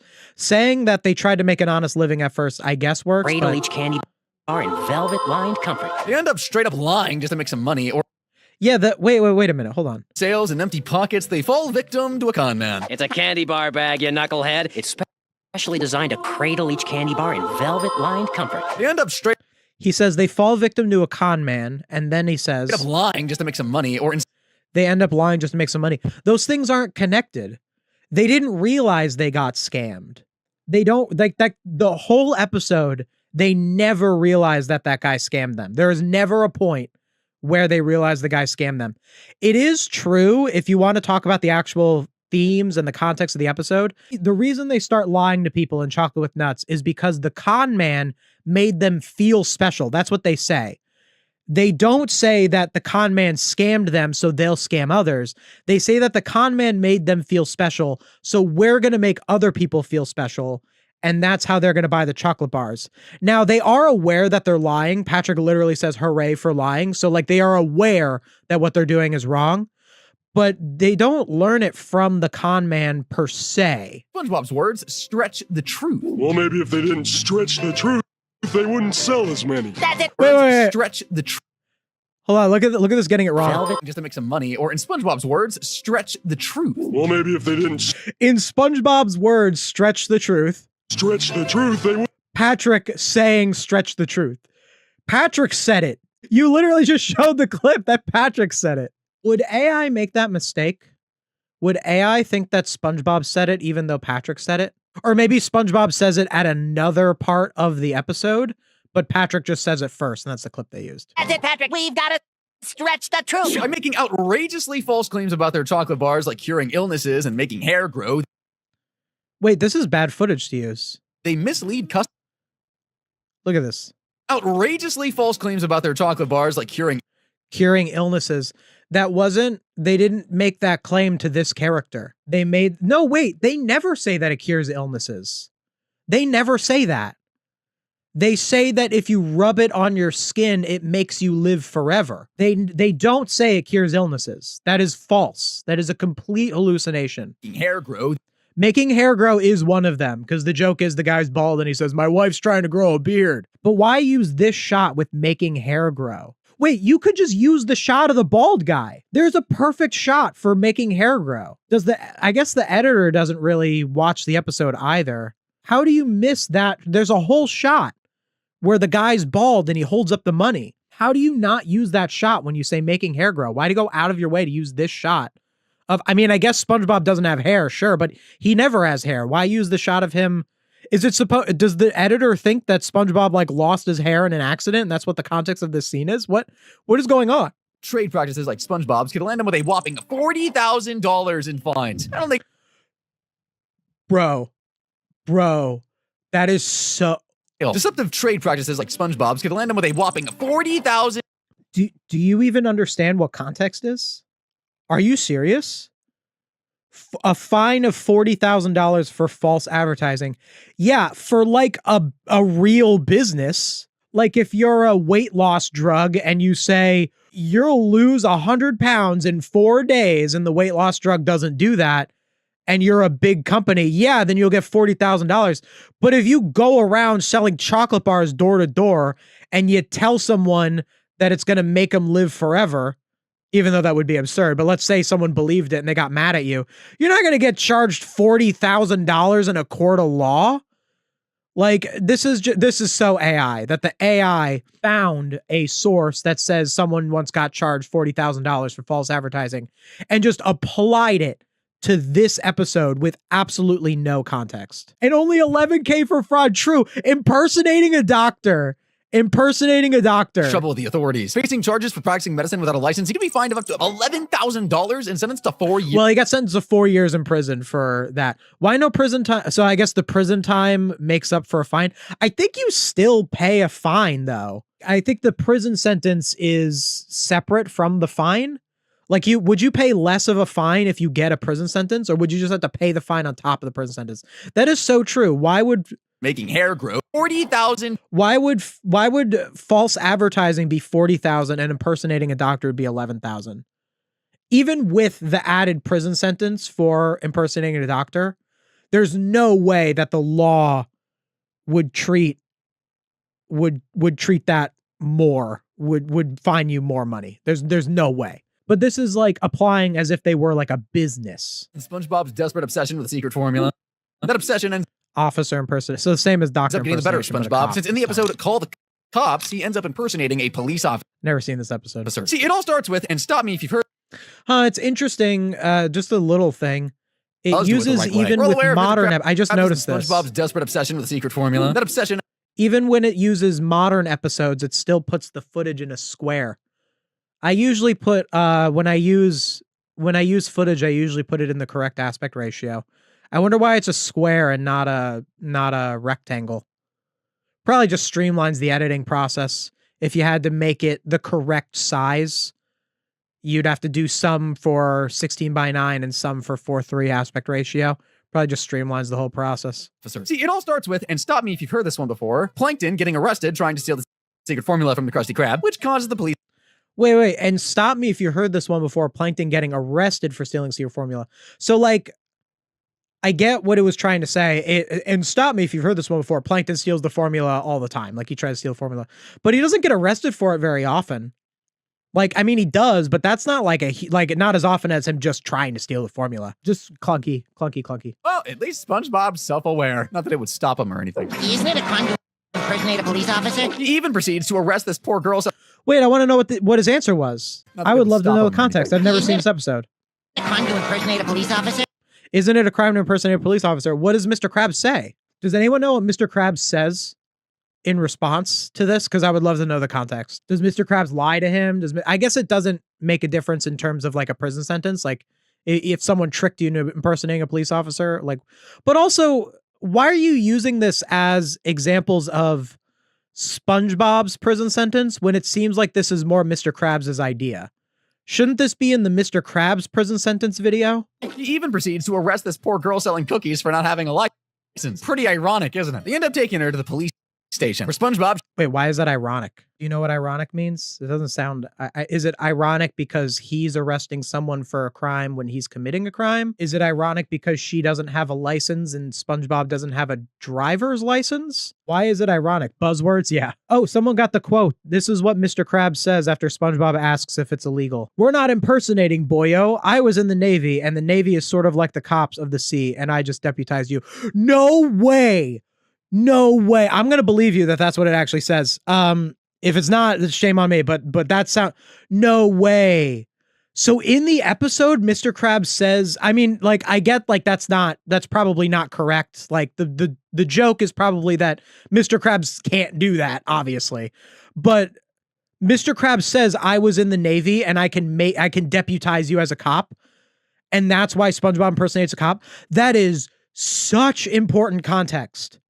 That is such important context. Like, I get that you could still say, if you're making a video like this, you could be like what you should say is Mr. Krabs convinced him that he is a cop, but he still wasn't a real cop. So he still would face the crime.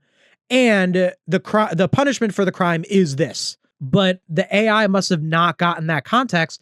And by the time the editor put in that clip, it was already too late. Like, even if the editor, who is probably the only person who actually watched the episodes or even just skimmed the episodes, I don't think the editor actually sat and watched all the episodes. If they did, they would have known to use the bald shot for Chocolate with Nuts. But the editor got to that part. It was already too late. It had already been recorded. So that extra context is just lost. I don't believe this is a real voice actor. If it was a real person, I'd be asking a ton of questions. I think it is a real voice actor. It might not be. I mean, that's the thing. So the funny thing about like AI voices is there are things that AI voices can never do. But if you're a really boring voice actor, if you're a bad presenter, you basically aren't that different from AI, because AI is just a bad presenter. Like, AI can't replace me because I'm good at talking, but like AI could replace this guy. I think it's not an AI voice though. It does sound a little different from the SpongeTruths.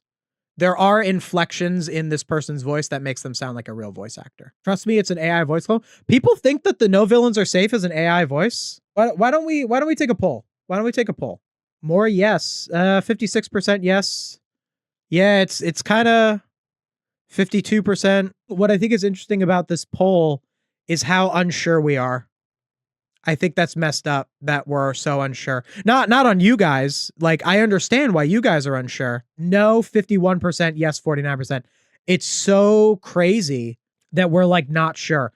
I'm pretty sure it is a real voice actor, but that is like so sad that we like can't even know, you know, because you can't tell when you're not a very good voiceover actor. Like, this person is not a very good, if this person's not AI, they're not very good. This exact situation is why AI is a threat. Oh, absolutely. Like, we just can't trust anything anymore. People will say that I'm AI. If I have a video where I don't show much of my face, that's why I always, you'll notice in my videos, I go out of my way to make sure that I show my face after like 10 seconds in a video. You don't want to start a YouTube video on your face if you do face cam. It's usually not good to start on your face. You want to start with the footage of the show you're talking about, but I try to show my face really soon after I start talking in a YouTube video to like immediately prove that I'm not AI. You speak so well, I couldn't see confusing you for AI. Well, thank you. I appreciate that. I think it's because most people don't know. Like, people don't know what an AI voice can or cannot do. So you just hear a voice and you might think it's AI when it's not. Because most people just don't know. They aren't aware. That's why people will think that SpongeTruths is a real voice. They'll be like, oh, well, like an AI can't do that. I had a comment on one of the videos, one of my SpongeTruths videos that was like, SpongeTruths is definitely a real voice because an AI can't do inflections like that. And it's like, no, they can now. Like, they can now. There are things that AI can't do. But it goes the other way around. There are things that AI can't do that someone wouldn't know that AI can't do, and they'll think that a real voice is AI just because they don't see the face behind the voice. Given, but he'll also be charged $1,000. No. for illegally arresting Helen with $2,000 in fine. No! Are you serious? I was joking, man. They're like, oh man, we did $1,000 too much. $1,000 is unbelievable. What would it be for impersonating police? Wait, there's gonna be a prison sentence. 6 right? years in prison. SpongeBob will be Okay, 6 years. Wait. So impersonating a doctor was $11,000 fine and 4 years in prison. Impersonating a police officer is a lesser fine and more years in prison. Does No Villains Are Safe think that the fine is less if the years in prison is more? Is that what is that true? I'm pretty sure the fine is the fine and the prison sentence is the prison sentence in our legal system. I don't think you get less of a fine if you get more years in prison. $2,000 for impersonating a police officer, but $11,000 for impersonating a doctor. I mean, I guess, which is more? What is the more serious crime of those two things? Impersonating a police officer, impersonating a doctor. I feel like they'd just be the same. I can't even really decide which one is worse. Absorbent pal here is already looking at about 12 years in prison and fines high enough that even a lifetime of flipping Krabby Patties couldn't pay it off. But now, yeah, you know, that actually sounded a lot like a real voice actor because of how bad it was. That was such a horrible delivery. I can't even understand what he was saying. He's already looking at about 12 years in prison and fines high enough that even a lifetime of flipping Krabby Patties couldn't pay it off. But now, a lifetime of flipping crap. Wait, what? Is already looking at about 12 years in prison and fines high enough that even a life. Fines what is he saying? What is that? It says in the closed caption, looking at about 12 years in prison and fines high enough. That might even be incorrect because it's the closed captioning. And even a lifetime of flipping crap. Wait, why a lifetime of flipping Krabby Patties? Isn't the point of this video to be like, what would the prison sentence be in real life? Why are you saying a lifetime of flipping Krabby Patties? Wouldn't that be an in-universe punishment? Isn't the whole point of this that you're talking about what the real world would be? Time of flipping Krabby Patties couldn't pay it off. But now, a lifetime of flipping Krabby Patties to pay it off. Oh, so they're saying that because the fine is $74,000, it will take a lifetime of flipping Krabby Patties to pay it all off. It took me way too long to understand what they were saying because it was so incoherent. Also, what's the point of this? Why in the middle? Is already looking at Wouldn't you want to do the total at the end of the video? Why are you doing a total in the middle of a video? Who cares? I guess it's just like to say, oh, this is where we're at here, like a progress. I don't know. But these numbers are meaningless because you pulled them out of nowhere. You know, some of these are just $1,000. Like what of like in that $74,000, that number doesn't mean anything. $1,000 of that is the Mrs. Puff stalking when he broke into the prison. But like, think about this. Like, so it's taking this time out to be like, the total is going to be 12 years in prison and $74,000. Like, this number means anything. You know, you're saying that it's $16,000 to replace Patrick's nose when that was like a cartoonish thing. Like, this number is meaningless. Is there anyone who watched this video who looked at this number and went like, whoa, that's what he would have to pay? Like, does this mean anything other than wasting people's time so that they would waste their time watching this video so that this channel can get ad revenue? Murky depths of SpongeBob's criminal record, where the crimes are more disturbing than Squidward's clarinet playing. The consequences heavier. Oh my God, it's so cringe. That sounds like an AI joke, right? The crimes are more disturbing than Squidward's clarinet playing. Explosive usage, dying for pie. SpongeTruths did this too. Guys, if you remember, SpongeTruths also said that dying for pie was SpongeBob's fault. When it's not. Dying for pie is not SpongeBob's fault. But maybe AI thinks that dying for pie is SpongeBob's fault, and that's why it uses it as an example. It's just interesting that in that SpongeTruths video, it said SpongeBob is responsible for destroying the town and dying for pie, and now this video also called on dying for pie as an example. It says, Squidward gets SpongeBob a gift for... Squidward gets. Why? I thought this video was about SpongeBob going to prison. Why are you saying a thing that Squidward did? Pie. It ends up blowing up while Mr. Krabs tries to have some with milk. Tries to have some with milk. Wait a second. This would go great with some milk. He just said that. You have Mr. Krabs say it, and then you say he's going to have it with milk. Trying to kill me over a little new age management, eh? Seems like you don't need that line. while doing so, he may have accidentally tripped on a rock and the pie fall on Squidward's face and the bomb explodes. Listen to this writing. So he may have accidentally tripped on a rock and the pie fall on Squidward's. He may have accidentally tripped on a rock and the pie fall on Squidward's face. That's just really poor grammar. Doesn't AI have good grammar though? Face and the bomb explode. No, this actually definitely happened. For reckless. Wait, what? A rock and the pie fall on Squidward's face and the bomb explode. No, this actually definitely happened. No, this actually definitely happened. Wait, so Surprise, he's saying SpongeBob had the pie put in his pocket and he shows it to Squidward, but while doing so, he may have accidentally tripped on a rock and the pie fall on Squidward's face and the bomb explode. No, this actually definitely happened. For what is that framing? What?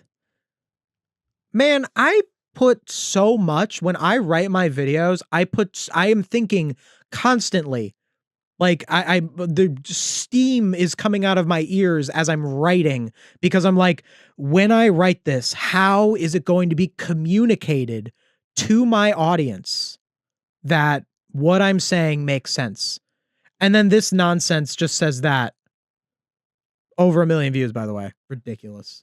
Recklessly handling Squidward's dangerous gift and contributing to the Krusty Krab's destruction, he'll be Crime explosive usage. Wait, hold on. This actually definitely happened. For recklessly handling Squidward's dangerous gift and contributing to the Krusty Krab's destruction, he'll be And contributing to the Krusty Krab's destruction. SpongeBob did not destroy the Krusty Krab in this episode. Technically, I don't count it as destroying the Krusty Krab. It does blow a hole in the back, but that had nothing to do with SpongeBob. SpongeBob was nowhere near the pie when it blew up the back of the Krusty Krab. Now, I guess he destroyed the whole town, so that would have destroyed the Krusty Krab, but no, a human writer would not sit down and write that sentence and go, the pie destroyed the Krusty Krab. You would have to either have no understanding of the episode or AI hallucinated. That is it. Those are the only possibilities for why you would say Krusty Krab instead of blew up the whole town. For recklessly handling Squidward's dangerous gift and contributing For recklessly handling Squidward's dangerous gift, he didn't know it was a bomb. Like, he didn't understand it was a bomb. Like, you could argue that SpongeBob knew it was a bomb because Squidward just told him, and then he said, but when SpongeBob says, I saved it for us to share, he clearly doesn't understand that it's a bomb. Please be 20K. I feel like we're not going to see any more $1,000 fines, because they did say these crimes are the worst crimes. Like, they had a whole thing where they're like, oh, those crimes in the first half of the video, those are the mild crimes. Here are the real crimes. I really feel like we're not going to see $1,000. into the Krusty Krab's destruction, he'll be facing a hefty $10,000 fine. $10,000. See? But now they're all going to be $10,000 because they can't have $1,000 fines for the big ones. 5-year jail sentence. But like, why? What about intent? You know, like what are you basing that on? Just like someone using an explosive. First of all, someone using an the Krusty Krab's explosive destruction, he'll be facing a hefty $10,000 fine and a 5-year for using an explosive. This has got to be nonsense. For using an explosive, the charge is $10,000 and 5 years in prison. Impersonating a doctor was $11,000 and 4 years in prison. Dude, do you know how serious a crime of using because the only people who use and there's so many different, like, what is an explosive? Like, fireworks are explosives. So, like, I guess if you're in trouble for fireworks, it's not going to be the same as like something really bad. But I doubt anyone who would use an explosive like the one in Dying for Pi that explodes that crazy. I mean, I know in Dying for Pi, it's a nuke. Like, that's the joke, is that it's a nuke. But like, use of an explosive device in the way that this is implying, you're 30 to life. In that, like, it's so serious using an explosive. $10,000 fine and 5 years in prison. Like, you're not, and you're not talking about like, what is the intent? What about Squidward? Squidward's the one who bought the bomb. Like, there's so much you're leaving out here. That's all this is doing. It's recapping the episode of Dying for Pi, saying SpongeBob blew up the town, and then just giving a number that sounds correct unless you think about it for 5 seconds. jail sentence. Seems this employee Brotherhood Day celebration was a blast. Oh my God. So cringe. Worst way possible. This next crime is from the episode. Wait, are you serious? Theft? You're not using this episode as an example. They address this. They're using life of crime as an example for theft. Bro, the cops find out in this episode. It was free. It was free balloon day. This one has to be a joke section, right? Is it going to be a joke section? And they're going to go, this one actually does not carry any sort of sentence. But why would you put this one theft? Wait a minute. So this is supposed to be, look, they just had a whole thing where they were like, these next crimes, these are the big crimes. They're more heinous than Squidward's clarinet playing. Theft. I'm sorry, theft is worse than impersonating a doctor? Just nonsense. Maybe it's a joke section. Let's see what they say. Possible. This next crime is from the episode Life of Crime. SpongeBob's moral compass takes a vacation as he delves into the world of petty theft and even breaks into a home. SpongeBob— Wait, what? That's a different episode, dude. That's Midlife Crustacean. It's weird. The quality of the midlife crustacean footage is worse. It's worse quality. That might just be because midlife crustacean is a banned episode, so the only footage they could find of it was lower quality. Like, I wouldn't say that that's like a tell, but I think that's kind of interesting that the midlife crustacean footage is lower quality than the rest. But that's probably just because it's a banned episode. Don't have the money for it, so they just decide to borrow it. Pretty sure that's just called stealing, bucko. That's the point of the episode. What are you talking about? Mr. Krabs says that stealing is borrowing because he's a hypocrite and he teaches them the wrong moral. So then later on, they borrow it and steal. You're making that's the point of the episode, is that's the criticism. Borrowing is not stealing. Why are you saying that in this analysis? Why are you saying, oh, I'm pretty sure that's called stealing, bro? They already addressed that in the episode. At this point, a 5-year-old is supposed to understand that. But AI can't. AI is dumber than a 5-year-old. And borrowing is okay as long as we bring it back, right? Wait, you just addressed their morals in the clip. The clip, he says borrowing is okay as long as we bring it back. They were intending to bring back the balloon. Like that, like, yeah, it's still stealing. That's the point of the episode. But like you just brought up context that is relevant and you don't address it. Of course, they didn't get very far before the balloon did what balloons do best. And they realized they can't return the balloon. Before the balloon did what balloons do. I guess you could call that a joke. Finally end up confessing to the police about their They finally end up confessing to the police. crimes. Only for them to find out that it's actually National Free Balloon Day. If you can't do the time, don't do the crime. Okay, time's up. Now get out. But we stole a balloon. Yeah, so On this would Free not be a Balloon crime. Day. Although it didn't turn out to be a crime, it doesn't change the fact that these two literally shoplifted. Wait, it wasn't a crime. What are you talking about? It was Free Balloon Day. They stole a balloon on Free Balloon Day. It wasn't a crime. Stealing a balloon on Free Balloon Day. They didn't steal it. Taking a thing that's free. There is no interpretation of that. Like, is he trying to say, oh, because they didn't know it was free, it would have been a crime if it wasn't Free Balloon Day? That doesn't make any sense. The story literally says it's Free Balloon Day. You're taking a thing that was free. Why would you use this as an example? Crime is from a banned episode, Midlife Crustacean. Wait, why are you putting two episodes in the same section? For theft? This crime is from a banned episode, Midlife Crustacean, where another instance SpongeBob, Patrick, and Mr. Krabs break into someone's house. Another instance, SpongeBob, Patrick, and Mr. Krabs break into someone's house. What was the first instance? In what other instance did SpongeBob, Patrick, and Mr. Krabs break into someone's house? And why did you frame it like this was one episode? Look at this. SpongeBob's moral compass takes a vacation as he delves into the world of petty theft and even breaks into a home. SpongeBob And even breaks into a home in the episode Life of Crime. So they implied that Life of Crime had the panty raid. Then they say in a banned episode, Midlife Crustacean, there's another instance of SpongeBob, Patrick, and Mr. Krabs breaking into a house. What was the first instance? It's got to be AI. That has to be AI writing. This is too incoherent. A human being, even a bad writer, wouldn't make these kinds of mistakes. break into someone's house to steal a woman's undergarments, which they call a panty raid. That's not even the craziest part In which they call, no, it just is a panty raid, not in which they call. here. That house turns out to be Mr. Krabs' mom's house, and it was her underwear that they stole. Yes, it's a very funny episode. Yes, I know. Excellent plan, SpongeBob. Now, Mr. Krabs is weirded out, rightfully so, and angry because he had no idea Mr. Krabs is weirded out, rightfully so. He's not really weirded out. I don't think the AI can understand the concept of separate episodes. It just treats the show as a universe. That's probably why that happened. Yeah, I'd say that's probably correct. Not even no villains are safe is safe. Yeah, you guys aren't safe, you villain. You're the real villain here. And although stealing the balloon did get him into jail, it wasn't technically stealing. SpongeBob's actions will be charged as first-degree burglary, and Wait, what? the balloon did get him into jail. It wasn't technically stealing. It wasn't technically stealing. So why is it there? SpongeBob's actions will be charged as first-degree burglary and theft, where he'll face 9 months in prison and $25,000. $25,000, 9 months in prison. So $25,000 for stealing the balloon on Free Balloon Day.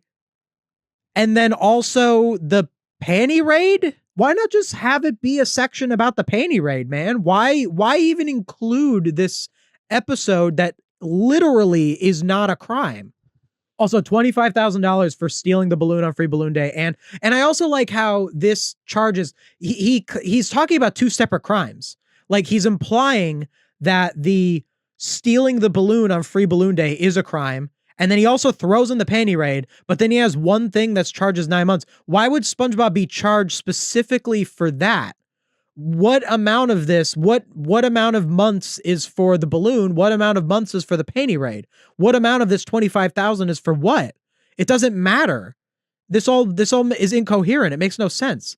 And then by the way, the bomb was $10,000. Are you trying to say that stealing a balloon and doing a panty raid is a bigger fine than a bomb? Or do you think that the bomb would be less of a fine because you get 5 years in prison, which I don't think is a thing? Fine goes down if you get more prison sentences. This makes no sense. Ill-conceived underwear heist. It seems for this ill-conceived underwear heist. But wait, I thought you were talking about the balloon. Which is it?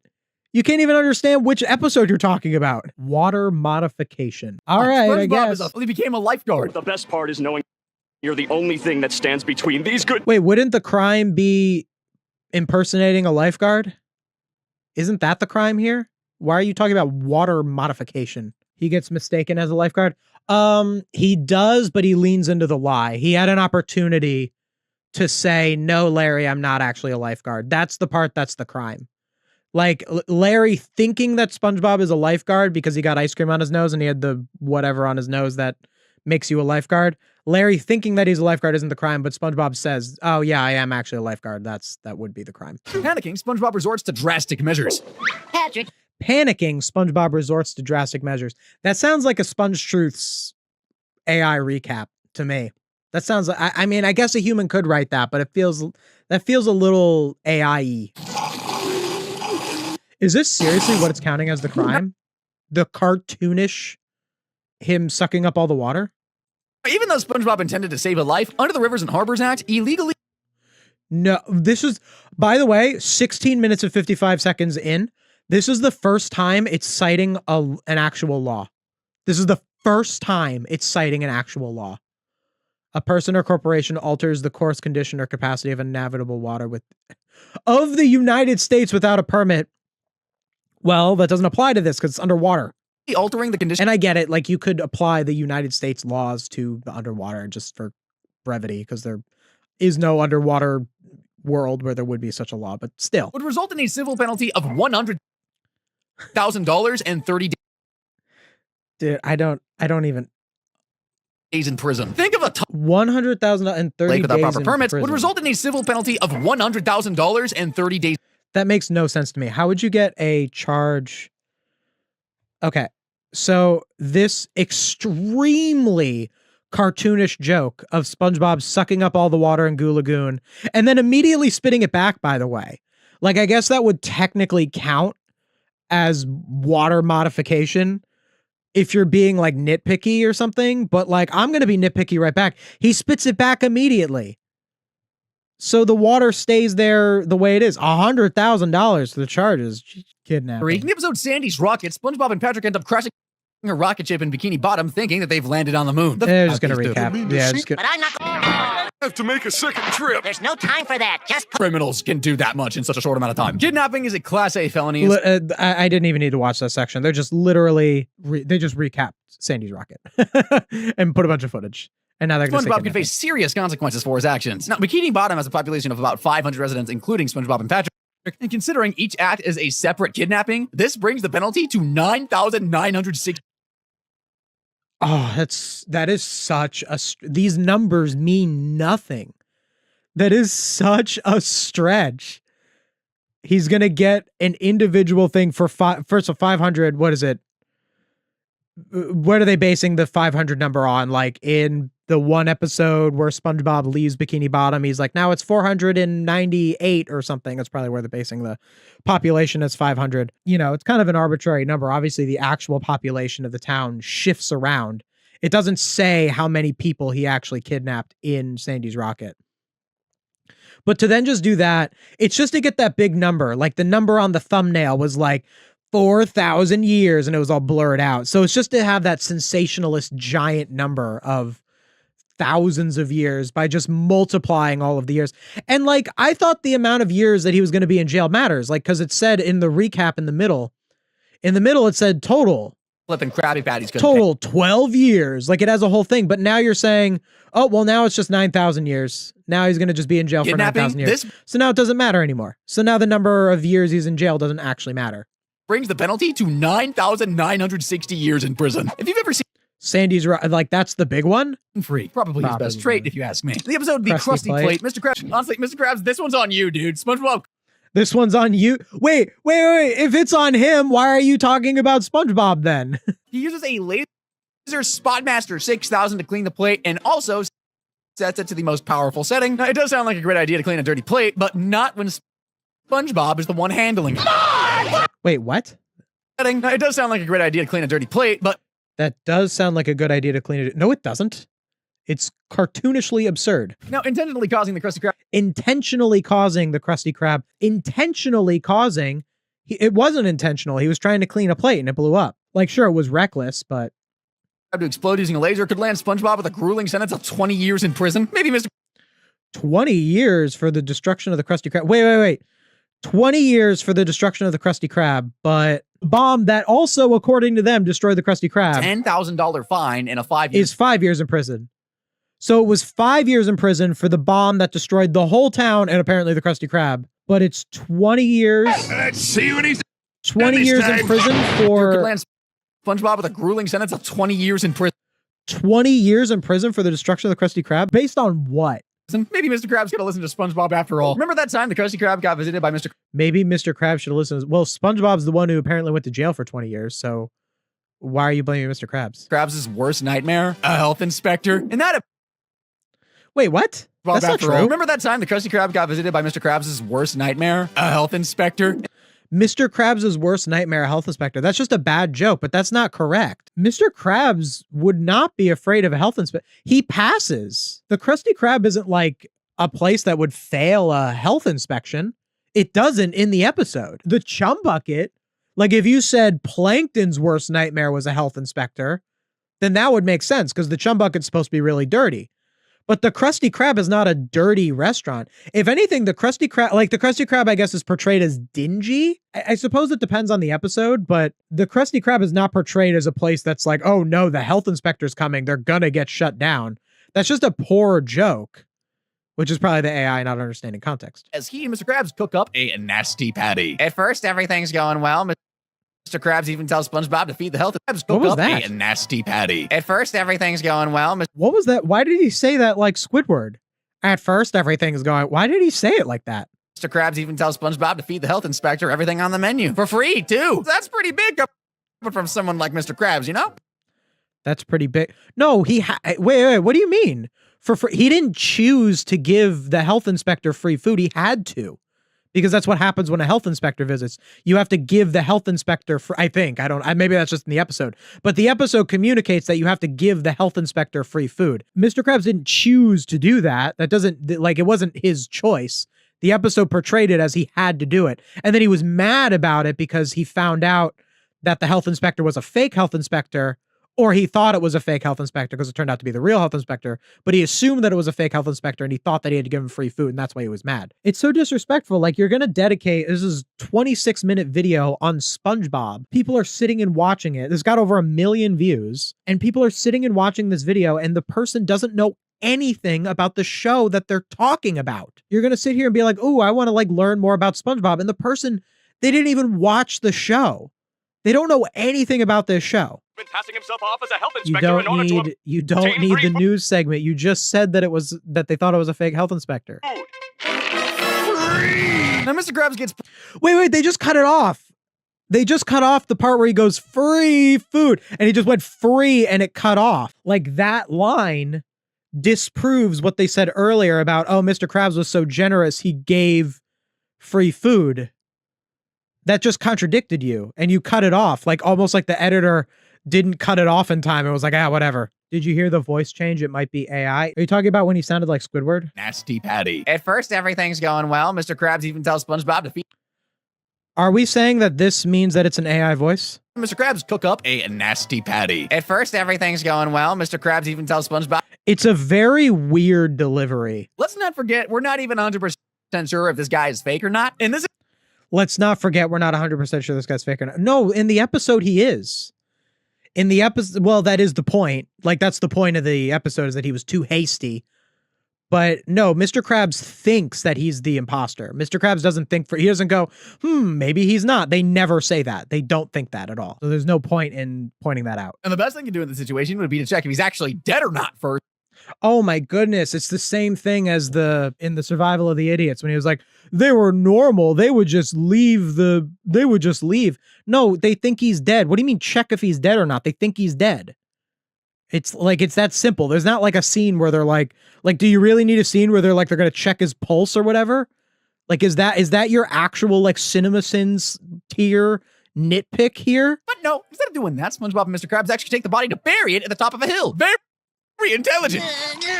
Very intelligent. Look, you're criticizing the characters, but you're not criticizing the story. I hate when people criticize characters without criticizing the story. Because the reason that SpongeBob and Patrick are acting like this is to communicate the message of the episode. I'm sorry, SpongeBob and Patrick misspoke.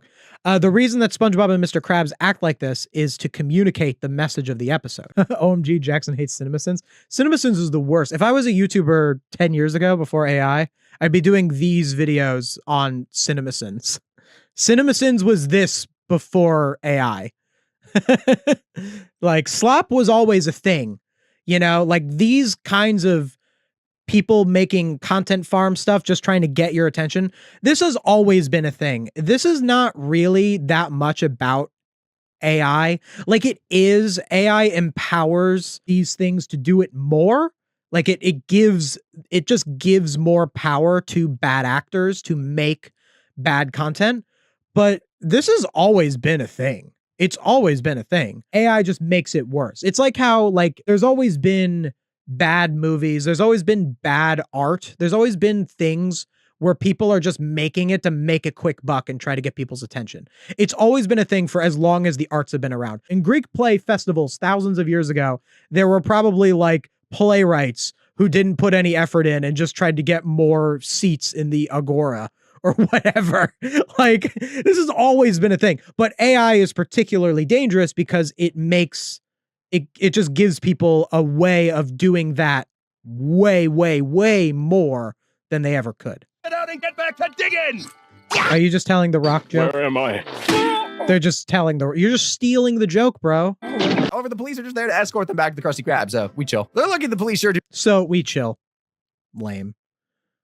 Again, just recapping. Just say, then the police show up and they do there's not even anything that they're saying. But things take a turn when rain brings the body downhill. Mr. Krabs tells SpongeBob to hide in the... When rain brings the body downhill, like trying to sound all sinister with it. Like, it's just the plot of the episode, dude.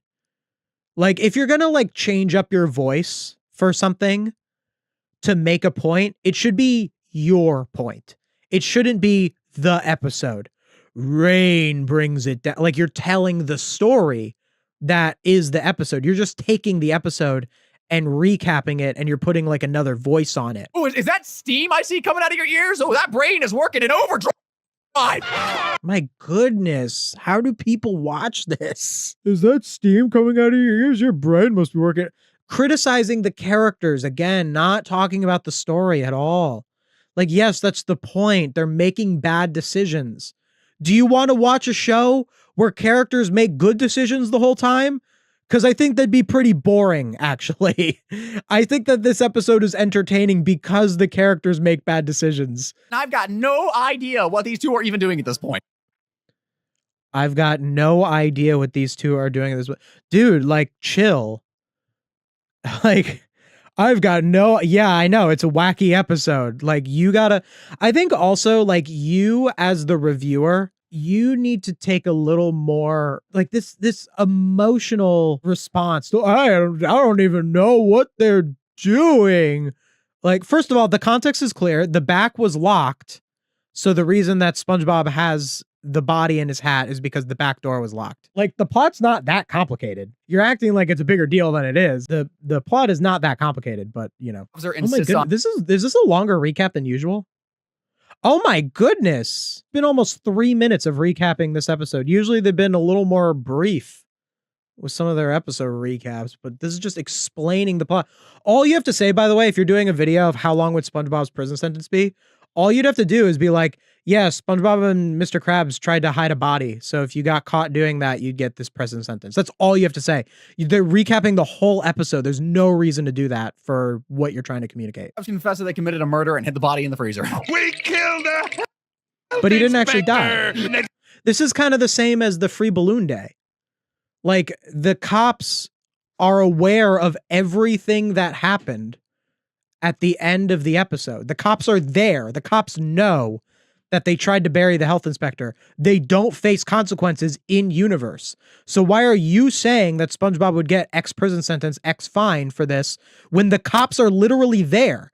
He got found out for this. Like, it's one thing if you use like chocolate with nuts and you say like, oh, if SpongeBob faced consequences for the false advertising in chocolate with nuts, X or Y happened. Now, in that one, they got it wrong and they said it would be $40,000 when like you're talking about what a big corporation would have to face when you're actually talking about a singular person. So it still isn't coherent.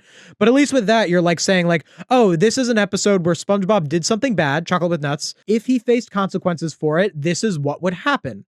Like, but this is like, they literally, the law caught up with them in this episode and they didn't face consequences. So the prison sentence would be nothing because the show communicated that they didn't get in trouble for it because they didn't actually kill the guy. And like, sure, you could be like, well, in real life, if it wasn't a cartoon, if you tried to bury a guy, even if they weren't dead, you'd still get in trouble. Yeah.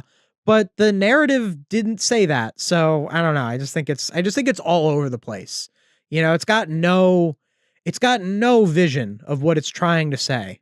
As the freezer's actually empty and the body's gone. A while later, the health inspector returns to the Krusty Krab and a while later? That's like immediately after. What do you mean a while later? Oh, but this incident would land him with charges of food tampering, attempted... Oh, I forgot they called it food tampering. It wasn't even murder and obstruction. Oh, they did have attempted murder. Justice. These serious offenses would result in a cumulative prison sentence of at least 70 years or less. But the cops caught him for all of that, and he didn't go to jail. So why are you saying it's 70 years? Food tampering, attempted murder. Well, it wouldn't be attempted murder because they didn't try to kill him with, I mean, I guess it would be if you made like a gross sandwich that like could kill someone. Again, it's all nonsense. Like this number means nothing. These words mean nothing. It's just trying to waste your time. Aren't something to be taken lightly, but they reach a new low as he commits manslaughter multiple times. Onions.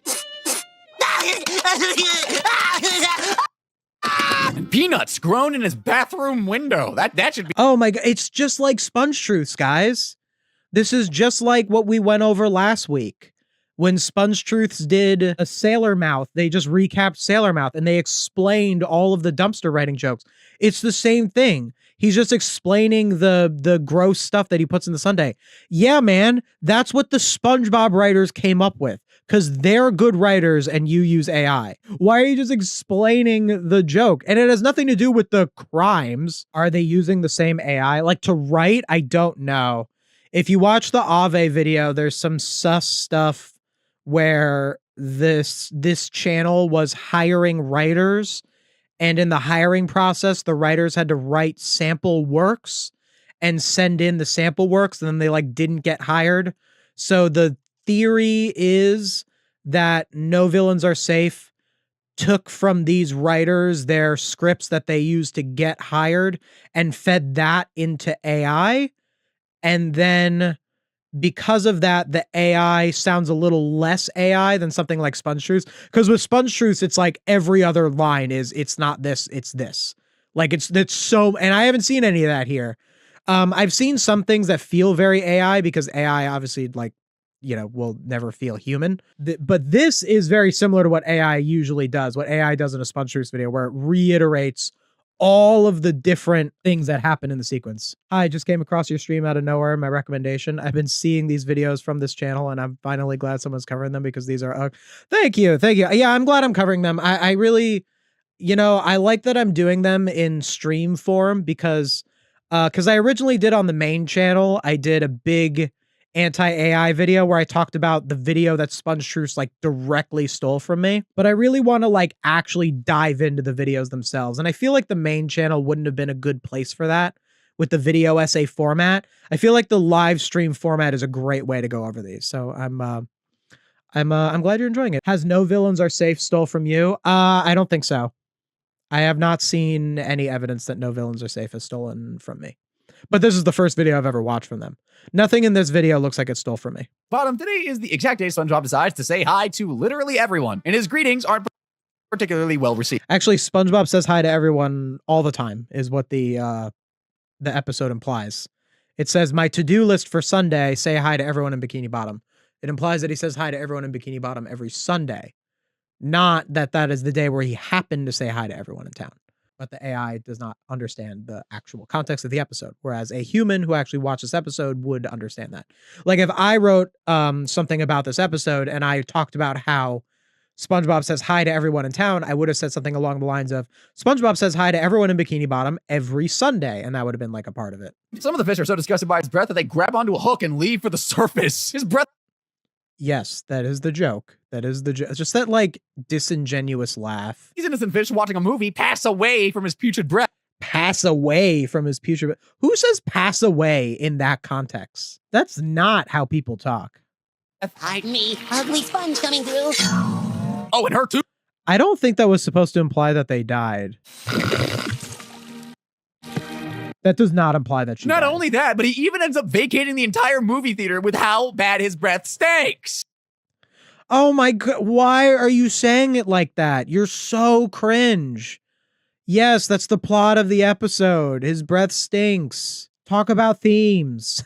Talk about substance. Although his recklessness wasn't intentional, not only does SpongeBob cause a public nuisance, but he injured and ended up killing multiple times with his smelly spree. He injured and ended up killing multiple times with a smelly spree. Take a note of all the fish that he's... That is not...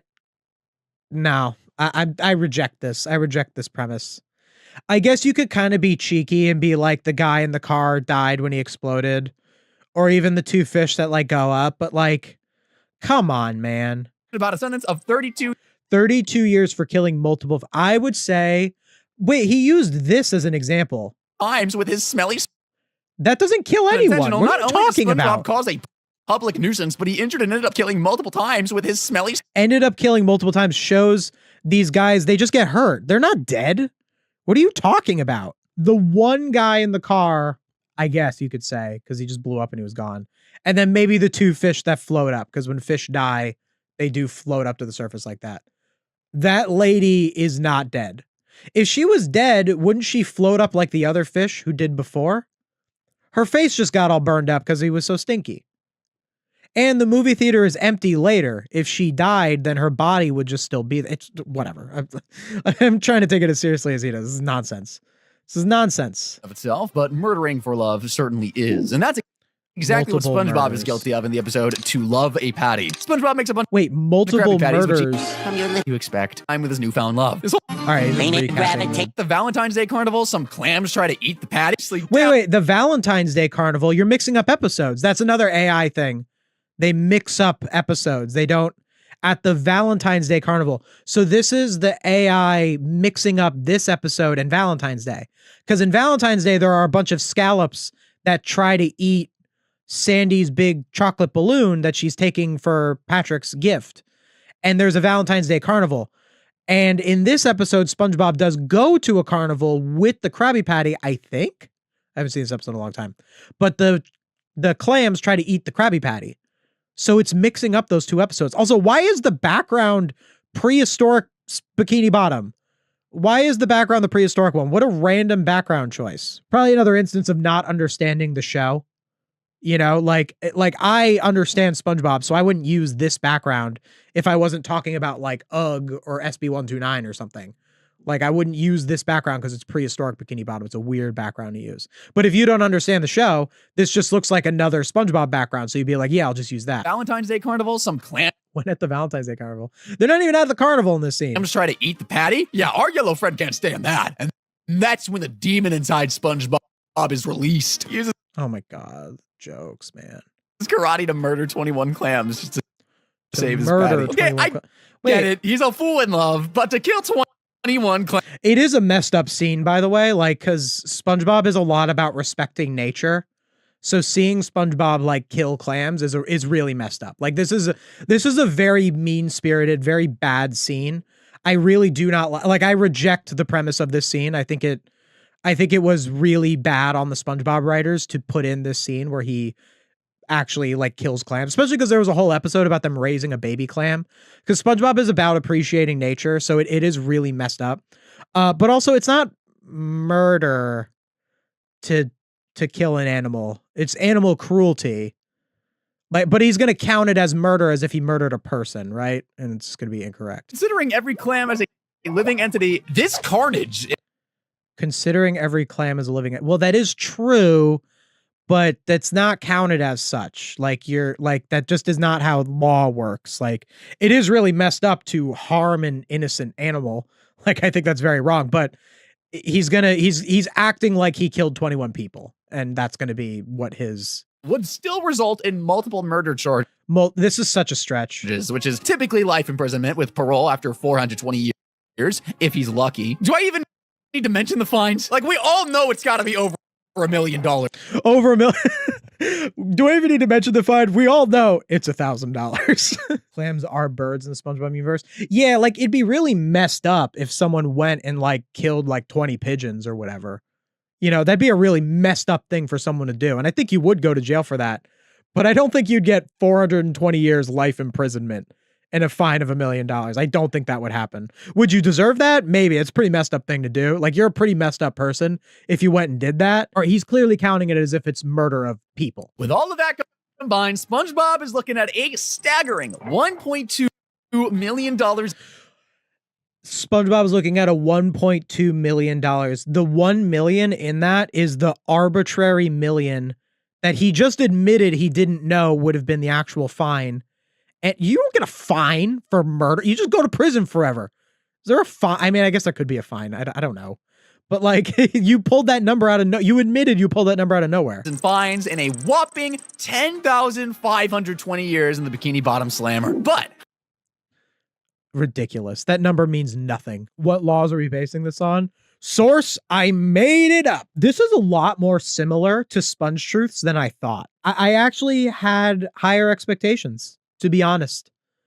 I actually did think that it was going to be harder to tell if it was AI, and I thought that it was going to be a little more quality. I could tell it was a content farm. I could tell that it was going to be shallow. I could tell that it was going to do a lot of recapping. But this, man, this is nothing. And it has a lot of similarities to SpongeTruths. It says, what would SpongeBob's prison sentence be? But it doesn't talk about every episode where SpongeBob would have gone to jail. Like, for example, why would it not, because it talked about trespassing. So why would it not talk about how in Good Neighbors, SpongeBob broke into Squidward's house? You know, he went into Squidward's house uninvited. That would be a crime. You know, why not talk about that? Because, and it says, well, how long would SpongeBob's prison sentence be? And then this number at the end. In a whopping 10. This number that it has at the end, 10,520 years, would be SpongeBob's prison sentence. This number is one based off of just random assessments. First of all, 9,000. This number is 10,000. That's the sensationalist big number. Most of that number is because of about 500 he arbitrarily decided that there were 500 people in Bikini Bottom, including SpongeBob, multiplied whatever is the sentence for kidnapping times 500. That's how he got 9,960. The final number is 10,000 whatever. 10,520 is the final number. Dollars in fines and a whopping 10. Most of that was from one section that he arbitrarily ballooned the number of by multiplying it by each individual character. But also, this isn't accurate. It doesn't answer the question.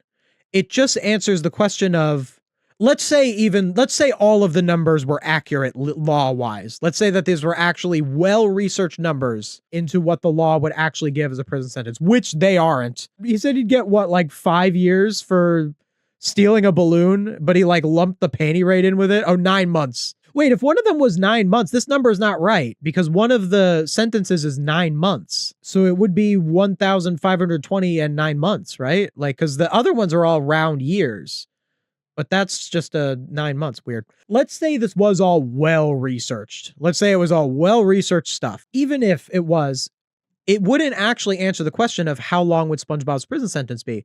The only way to meaningfully do this video would be to look at every single episode in which SpongeBob does something that would be considered a crime. That's the only way you would really be able to meaningfully do this video. And that would be a way longer video than 26 minutes. That would be a huge video. And maybe that would be a good video. I think that would be an awful video, by the way. That would be so boring. Can you imagine that? Can you imagine a video that would actually be how long would SpongeBob's prison sentence be? How many times would be like, yeah, SpongeBob broke into Squidward's house. Okay.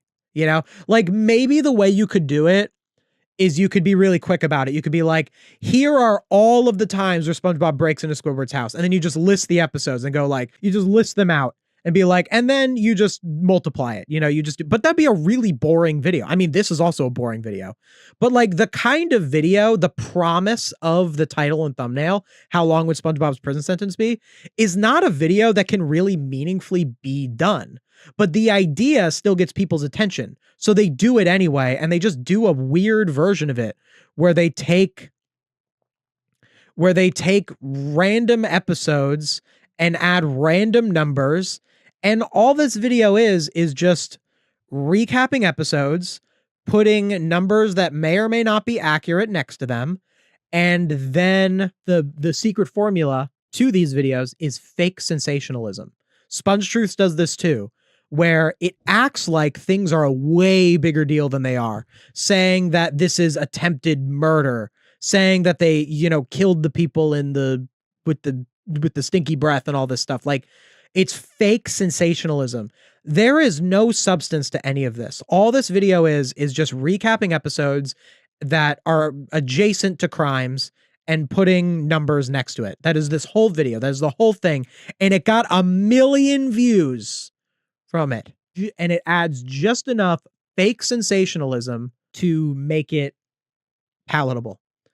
And the fake sensationalism might be the most dangerous part because there are a lot of things in life that are a big deal. There are times where we should look at stuff and we should like raise an eyebrow. Like this, like what I'm doing. Like my videos are very sensationalist too. If you watch my videos, I do go out of my way where I'm like, yeah, this is like a big deal. Like I always try to have a big reveal in my videos. Any video does. But the difference between me and these AI channels is that I actually have something to say. When you have nothing to say, you end up with fake sensationalism and you end up almost being a little conspiratorial.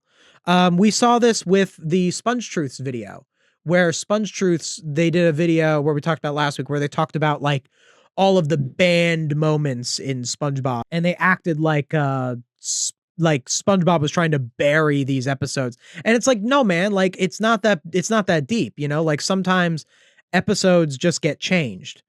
And this kind of thinking, this thinking of like everything is bigger than it is conspiracy thinking. It's conspiratorial. Someone who watches this video and resonates with the whole SpongeBob killed people in this one section, not only is that person not getting anything out of the video itself, they're also messing up their own brain. They're training themselves. They're training themselves to look at things with this fake sensationalist. This video is training people to be really conspiratorial about stuff that doesn't need to be.